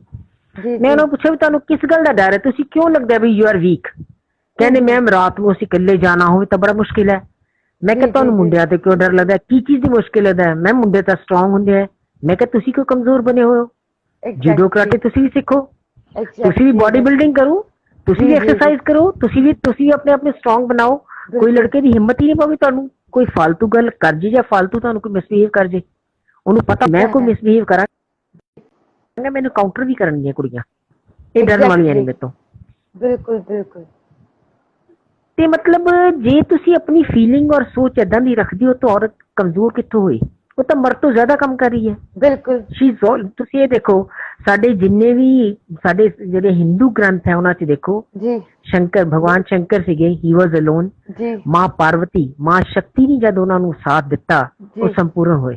ਬਿਲਕੁਲ ਕਿਤੇ ਵੀ ਕੋਈ ਵੀ ਸੰਸਾਰ ਦਾ ਗੁਰੂ ਮਹਾਤਮਾ ਬਿਨਾਂ, ਜੀ। ਜਿਹੜਾ ਤੁਸੀਂ ਇਹ ਵੀ ਸੁਣਿਆ ਹੋਣਾ ਕਿ ਗ੍ਰਸਤੀ 'ਚ ਜਿਹੜਾ ਗੁਰੂ ਬਣਦਾ ਹੈ ਜੀ ਉਹ ਸਭ ਤੋਂ ਜ਼ਿਆਦਾ ਸਕਸੈਸਫੁਲ ਗੁਰੂ ਹੀ ਹੁੰਦਾ ਜਿਹੜਾ ਗ੍ਰਸਤੀ 'ਚੋਂ ਨਿਕਲ ਕੇ ਜਾਂਦਾ ਹੈ। ਐਗਜ਼ੈਕਟਲੀ, ਇਹ ਤਾਂ ਹੈ। ਇਸ ਕਰਕੇ ਇਹ ਸਮਝੋ ਕਿ ਤੁਹਾਡੇ ਹਰ ਕੰਮ ਨੂੰ ਸੰਪੂਰਨ ਕਰਨ 'ਚ ਔਰਤ ਦਾ ਬਹੁਤ ਵੱਡਾ ਹੱਥ ਹੈ। ਬਿਲਕੁਲ ਤਾਂ ਔਰਤ ਕਮਜ਼ੋਰ ਕਿਵੇਂ ਹੋਈ? ਮੈਂ ਬੜੀ ਹੈਰਾਨ ਹੁੰਦੀ ਹਾਂ। ਵੂਮਨ ਡੇ ਦੇ ਤੇ ਮੈਂ ਐਤਕੀ 8-9 ਮੇਰੇ ਫੰਕਸ਼ਨ ਸੀਗੇ ਜਿੱਥੇ ਮੈਂ ਇਨਵਾਈਟੀ ਸੀ। ਜੀ। ਮੈਨੂੰ ਆਨਰ ਵੀ ਕੀਤਾ ਗਿਆ, ਜੀ। ਲੁਧਿਆਣੇ ਮੈਨੂੰ ਬੁਲਾਇਆ ਗਿਆ, ਮੈਂ ਸੰਗਰੂਰ ਜਾ ਕੇ ਆਈ, ਪਟਿਆਲੇ ਫੰਕਸ਼ਨ ਹੋਏ ਸਾਡੇ, ਰੇਡੀਓ ਸਟੇਸ਼ਨ ਗਈ ਮੈਂ, ਉੱਥੇ ਮੇਰੀ ਇੰਟਰਵਿਊ ਹੋਈ। ਮੈਨੂੰ 2-3 ਟੀਵੀ ਚੈਨਲਸ ਨੇ ਕਵਰ ਕੀਤਾ, ਉੱਥੇ ਮੇਰੀ ਇੰਟਰਵਿਊ ਹੋਈ। ਤੇ ਮੈਨੂੰ ਸਾਰਿਆਂ ਨੇ ਕਿਹਾ ਵੀ ma'am you are the first lady. ਮੈਂ ਕਿਹਾ ਫਿਰ ਅੱਜ ਤੋਂ ਇਹੀ ਸਮਝ ਲਓ ਕਿ ਅੱਜ ਤੋਂ ਆਗਾਜ਼ ਹੋ ਗਿਆ ਔਰਤ ਦੀ ਉੱਨਤੀ ਦਾ। ਅੱਜ ਤੋਂ ਬਾਅਦ ਔਰਤ ਕੋਈ ਵੀ ਔਰਤ ਇਹ ਨਹੀਂ ਸਮਝੇ ਕਿ ਮੈਂ ਬਹੁਤ ਕਮਜ਼ੋਰ ਹਾਂ ਜਾਂ ਬਹੁਤ ਵੀਕ ਹਾਂ, ਮੈਨੂੰ ਕਿਸੇ ਸਪੋਰਟ ਦੀ ਜ਼ਰੂਰਤ ਹੈ। ਜੀ ਯੂ ਯੋਰਸੈਲਫ, ਤੁਹਾਡੇ 'ਚ ਕੌਨਫੀਡੈਂਸ ਹੋਣਾ ਚਾਹੀਦਾ, ਇੱਕ ਵਿਲ ਪਾਵਰ ਹੋਣੀ ਚਾਹੀਦੀ ਹੈ। If that you have got, ਤੇ ਮੇਰਾ ਖਿਆਲ ਹੈ ਕੋਈ ਔਰਤ ਕਮਜ਼ੋਰ ਨਹੀਂ। ਵੀ ਆਰ ਆਲ ਇਕੁਅਲ, ਤੇ ਸਾਨੂੰ ਇੱਕ ਦੂਜੇ ਨੂੰ ਰਿਗਾਰਡ ਦੇਣਾ ਚਾਹੀਦਾ ਹੈ। ਜੀ ਮੈਨੂੰ ਬੜੀ ਵਾਰ ਲੋਕ ਕਹਿੰਦੇ ਆ ਤੁਸੀਂ ਮੈਮ ਜੈਂਟਸ ਨੂੰ ਕਿਵੇਂ ਡੀਲ ਕਰ ਲੈਂਦੇ ਹੋ? ਮੈਂ ਕਿਹਾ ਤਾਂ ਕੰਪਲੈਕਸ ਆਉਂਦਾ ਹੀ ਨਹੀਂ ਕਦੇ ਵੀ ਜੈਂਟਸ ਹੈ ਜਾਂ ਲੇਡੀਜ਼ ਹੈ। This is public. Gender difference ਹੋਣਾ ਹੀ ਨਹੀਂ ਚਾਹੀਦਾ। ਬਿਲਕੁਲ ਜੈਂਡਰ ਡਿਫਰੈਂਸ ਸਹੀ ਨਹੀਂ ਕੋਈ ਵੀ। ਤੁਸੀਂ ਬੱਚਿਆਂ ਨੂੰ, ਬਜ਼ੁਰਗਾਂ ਨੂੰ, ਮੈਂ ਕਹਿੰਦਾ ਇਹ ਵੀ ਕਦੇ ਕੰਪਲੈਕਸ ਨਹੀਂ ਹੈ, ਬੱਚੇ ਹੈ, ਬਜ਼ੁਰਗ ਹੈ। ਅਸੀਂ ਇਹ ਦੇਖਦੇ ਹਾਂ ਐਕਚੁਅਲੀ ਜਿਹੜਾ ਬੰਦਾ ਡਿਮਾਂਡ ਕਰ ਰਿਹਾ ਸਾਡੇ ਤੋਂ ਹੈਲਪ, ਡਜ਼ ਹੀ ਔਰ ਸ਼ੀ ਡਿਜ਼ਰਵ? ਉਹਨੂੰ ਹੈਲਪ ਦੀ ਵਾਕਈ ਜ਼ਰੂਰਤ ਹੈ? ਜੇ ਜ਼ਰੂਰਤ ਹੈ ਤਾਂ ਡੈਫੀਨੇਟਲੀ ਬੜੀ ਗ੍ਰੇਸਫੁਲੀ ਅਸੀਂ ਉਹਨੂੰ ਹੈਲਪ ਕਰ ਦਿਆਂਗੇ। ਤੇ ਸਾਡੇ ਤੇ ਕੰਪਲੈਕਸ ਕਦੇ ਆਇਆ ਨਹੀਂ, ਬਜ਼ੁਰਗ ਹੈ ਜਾਂ ਬੱਚਾ ਹੈ ਜਾਂ ਜਵਾਨ ਹੈ ਜਾਂ ਔਰਤ ਹੈ ਜਾਂ ਲੇਡੀ ਹੈ ਜਾਂ ਬੰਦਾ ਹੈ। This is all together public. This is all together public. Public ਨੂੰ ਡੀਲ ਕਰਦੇ ਆ, ਠੀਕ ਹੈ, ਤੇ ਜਿਸ ਦਾ ਕੰਮ ਹੋ ਗਿਆ ਠੀਕ ਹੈ, ਜਿਹਦਾ ਨਹੀਂ ਹੋਇਆ ਉਹਨੂੰ ਗਾਈਡ ਕਰਤਾ, ਜੋ ਬਾਕੀ ਸਾਡਾ ਸਮਰਥ ਹੈ ਜਿੰਨਾ ਕਰ ਸਕਦੇ ਹਾਂ ਅਸੀਂ। This is all together. ਮਤਲਬ ਜਿਵੇਂ ਤੁਸੀਂ ਉਸ ਪੋਇਮ ਦੀ ਮਤਲਬ ਜ਼ਿਕਰ ਕੀਤਾ ਵੂਮਨ ਵਾਲੀ, ਤੇ ਜੇ ਤੁਸੀਂ ਕੋਈ ਸੁਣਾਈ ਦਵੋ ਤਾਂ ਬਹੁਤ ਚੰਗੀ ਗੱਲ ਹੋਊਗੀ। ਹਾਂ ਮੈਂ ਸੁਣਾਣੀ ਜੀ, ਮੈਂ ਸੁਣਾਣੀ। ਇੱਕ ਮਿੰਟ,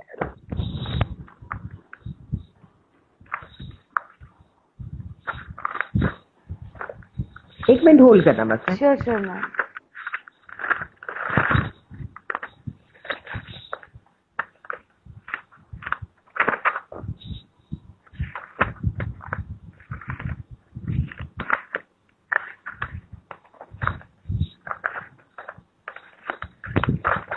मेरी पोइम थी औरत का वजूद। जी। दामन को अपने संभाल तू, डर को अपनी मार तू, संसार का आधार तू, वक्त की पुकार तू, उठ फकर, उठ फकर, उठ फकर। सीता की पहचान है तू, राधा की तान है तू, मीरा का ध्यान है तू, द्रौपदी का सम्मान है तू, सावित्री का प्रण है तू, रावण का दमन है तू। जग फकर, जग फकर, जग फकर। संसार को प्रेम अमृत दिया, वंशों को उत्कृष्ट किया, अपने इस रचनाव्यू में अपने लिए को विष दिया।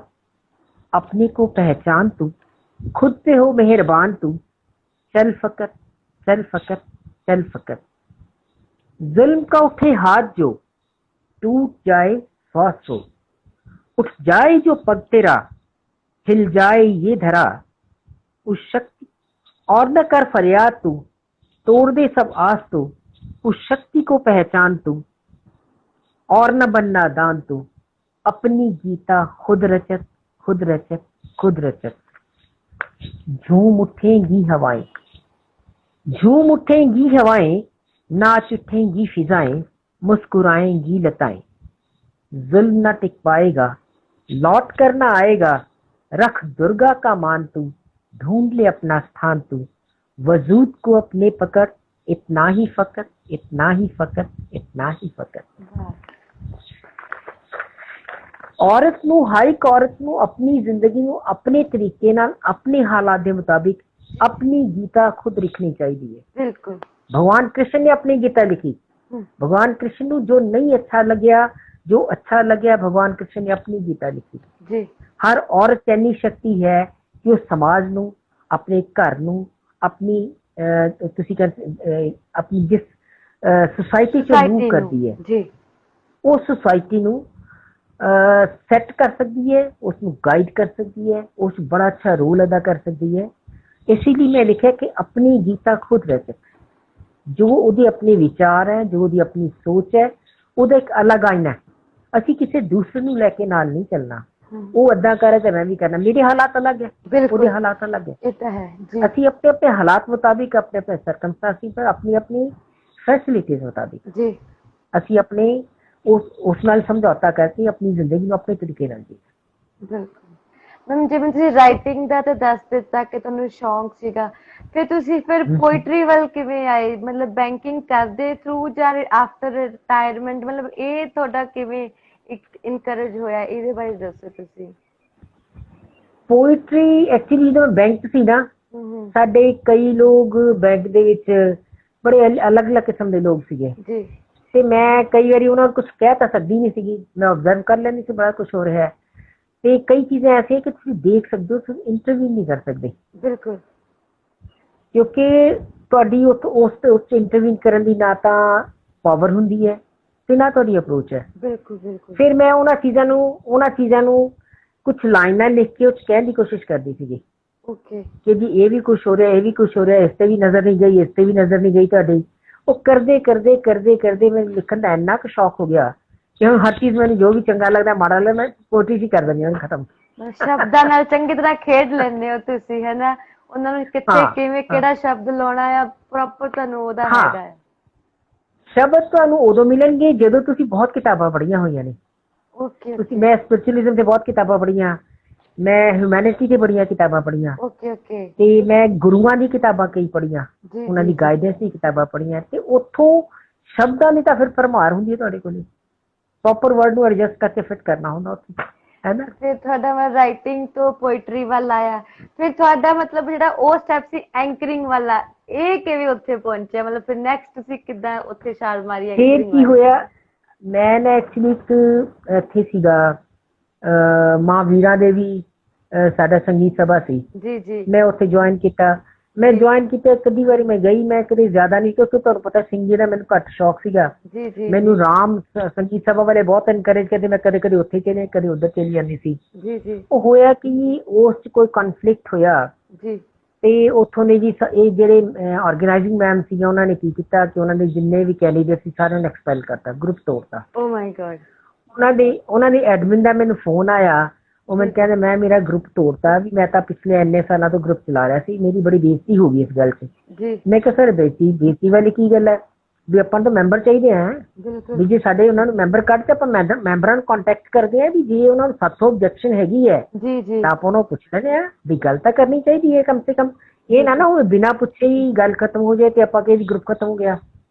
ਤੇ ਜੀ ਅਸੀਂ ਦੁਬਾਰਾ ਗਰੁੱਪ ਬਣਾ ਕੇ ਬੰਦੇ ਸਾਰੇ ਜੋੜਤੇ, ਉਦਾਂ ਹੀ ਅਸੀਂ ਸਾਰਿਆਂ ਨੂੰ ਪੁੱਛਿਆ, ਵੀ ਅਸੀਂ ਫਿਰ ਸ਼ਾਮ ਨੂੰ ਮੀਟਿੰਗ ਰੱਖ ਲਈ। ਉਹ ਮੀਟਿੰਗ ਰੱਖੀ, ਅਸੀਂ ਸਭ ਨੂੰ ਪੁੱਛਿਆ ਕੋਈ ਆਬਜੈਕਸ਼ਨ, ਕਹਿੰਦੇ ਸਾਨੂੰ ਤਾਂ ਆਪ ਨੂੰ ਪਤਾ ਲੱਗ, ਸਾਡੀ ਤਾਂ ਕੋਈ ਆਬਜੈਕਸ਼ਨ ਨਹੀਂ ਸੀਗੀ। ਐਕਚੁਅਲੀ ਜਿਹੜੇ ਐਡਮਿਨ ਸੀਗਾ, ਦੋ ਉੱਥੇ ਲੇਡੀਜ਼, ਉਹਨਾਂ ਦਾ ਕੋਈ ਕਨਫਲਿਕਟ ਹੋਣਾ ਕਿਤੇ। ਅਸੀਂ ਦੁਬਾਰਾ ਜਿਹੜੇ 40 ਬੰਦੇ ਸੀ, ਮੈਂ ਇੱਕ ਦਿਨ 'ਚ 65 ਬੰਦੇ ਉੱਥੇ ਜੁਆਇਨ ਕਰਵਾਤੇ, 65 ਬੰਦੇ ਸਾਡਾ ਗਰੁੱਪ ਬਣ ਗਿਆ। ਉਹਨਾਂ ਨੇ ਮੈਨੂੰ ਕਿਹਾ ਮੈਮ ਹੁਣ ਤੁਸੀਂ ਸਾਡੀ ਐਂਕਰਿੰਗ ਤੁਸੀਂ ਕਰਿਆ ਕਰੋਗੇ। ਓਕੇ। ਮੈਂ ਕਿਹਾ ਮੈਂ ਐਂਕਰਿੰਗ ਕਦੇ ਕੀਤੀ ਨਹੀਂ, ਪਰ ਇਹ ਹੈ ਵੀ ਮੈਂ ਸਿਰਫ ਇੰਨਾ ਸੀ, ਮੈਂ ਆਫਿਸਰ ਐਸੋਸੀਏਸ਼ਨ ਦੀ ਐਗਜ਼ੀਕਿਊਟਿਵ ਮੈਂਬਰ ਸੀ ਡਿਊਰਿੰਗ ਬੈਂਕ 'ਚ। ਤੇ ਜਦੋਂ ਵੀ ਕੋਈ ਸਾਡੀ ਮੀਟਿੰਗ ਸ਼ੁਰੂ ਹੁੰਦੀ ਸੀ ਜਾਂ ਜਦੋਂ ਵੀ ਕੋਈ ਸਭ ਤੋਂ ਫਸਟ ਲੈਕਚਰ ਮੇਰਾ ਹੁੰਦਾ ਸੀ ਉੱਥੇ। ਉਹਨੇ ਕਿਹਾ ਮੈਂ ਆਸ਼ਾ ਮੈਮ ਸਟਾਰਟ ਕਰਾਂਗੇ, ਆਸ਼ਾ ਮੈਮ ਤੁਸੀਂ ਆਪਣੀ ਜੋ ਕੁਝ ਕਹਿਣਾ ਵੈਲਕਮ ਕਰਨਾ ਕਰ ਦਿਓ ਤੇ ਉਸ ਤੋਂ ਬਾਅਦ ਅਸੀਂ ਸਟਾਰਟ ਕਰੀਏ। ਤਾਂ ਮੈਨੂੰ ਇੰਨੀ ਕੀ ਪ੍ਰੈਕਟਿਸ ਸੀਗੀ, ਉਹ ਜਦੋਂ ਤਾਂ ਬੜੀ ਸ਼ਾਇਰੀ, ਬੜੇ ਗਾਣੇ, ਬੜੇ ਡਾਇਲੋਗ ਆਉਣੇ ਚਾਹੀਦੇ, ਫਿਰ ਮੈਂ ਕਿਤਾਬਾਂ ਪੜ੍ਹੀਆਂ, ਫਿਰ ਸ਼ਾਇਰੀ ਦੀਆਂ ਕਿਤਾਬਾਂ ਪੜ੍ਹੀਆਂ, ਫਿਰ ਉਹਨਾਂ ਤੋਂ ਸਿੱਖ ਕੇ ਫਿਰ ਮੈਂ ਐਂਕਰਿੰਗ ਸ਼ੁਰੂ ਕੀਤੀ। ਇਹ ਤਾਂ ਫਿਰ ਮੈਂ ਐਂਕਰ ਬਣੀ ਜਾ ਕੇ। ਮੈਨੂੰ ਜ਼ਰੂਰ ਗਾਈਡ ਕਰਿਓ। ਹਾਂ ਸ਼ੋਰ, ਐਂਕਰਿੰਗ ਮੈਂ ਤੁਹਾਨੂੰ ਗਾਈਡ ਕਰਾਂਗੀ ਜ਼ਰੂਰ, ਮੋਸਟ ਵੈਲਕਮ। ਮੈਮ ਨਹੀਂ, you are doing very good anchoring, otherwise ਤਾਂ ਤੁਸੀਂ ਐਂਕਰਿੰਗ ਇੱਥੇ ਬਹੁਤ ਅੱਛੀ ਕਰ ਰਹੇ ਹੋ, you are perfect. Thank you ma'am. Ma'am ਤੁਹਾਡਾ ਇਹ ਵੀ ਸੀਗਾ, ਮੈਂ ਤੁਹਾਨੂੰ ਸਮਾਜ ਰਤਨ ਵੱਲੋਂ ਵੀ ਆਨਰਡ ਕੀਤਾ ਗਿਆ ਸੀਗਾ। I have checked your bio, ਸਮਾਜ ਰਤਨ। ਹਾਂ, ਸਮਾਜ ਰਤਨ ਦਿੱਤਾ ਸੀਗਾ। ਹਾਂਜੀ, ਉਹਦੇ ਬਾਰੇ ਵੀ ਥੋੜਾ ਦੱਸੋ। ਉਹ ਐਕਚੁਅਲੀ ਏਦਾਂ ਸੀਗਾ, ਦਿੱਲੀ ਤੋਂ ਇੱਕ ਐਸੋਸੀਏਸ਼ਨ ਸੀਗੀ, ਜੀ ਜੀ ਉਹਨਾਂ ਨੇ ਕਿਹਾ ਵੀ ਪਟਿਆਲੇ ਦੇ ਕੁਝ ਲੋਕਾਂ ਨੂੰ ਅਸੀਂ ਸਮਾਜ ਰਤਨ ਦਾ ਸਨਮਾਨ ਦੇਣਾ ਚਾਹੁੰਦੇ ਹਾਂ ਤੇ ਤੁਸੀਂ ਉਹ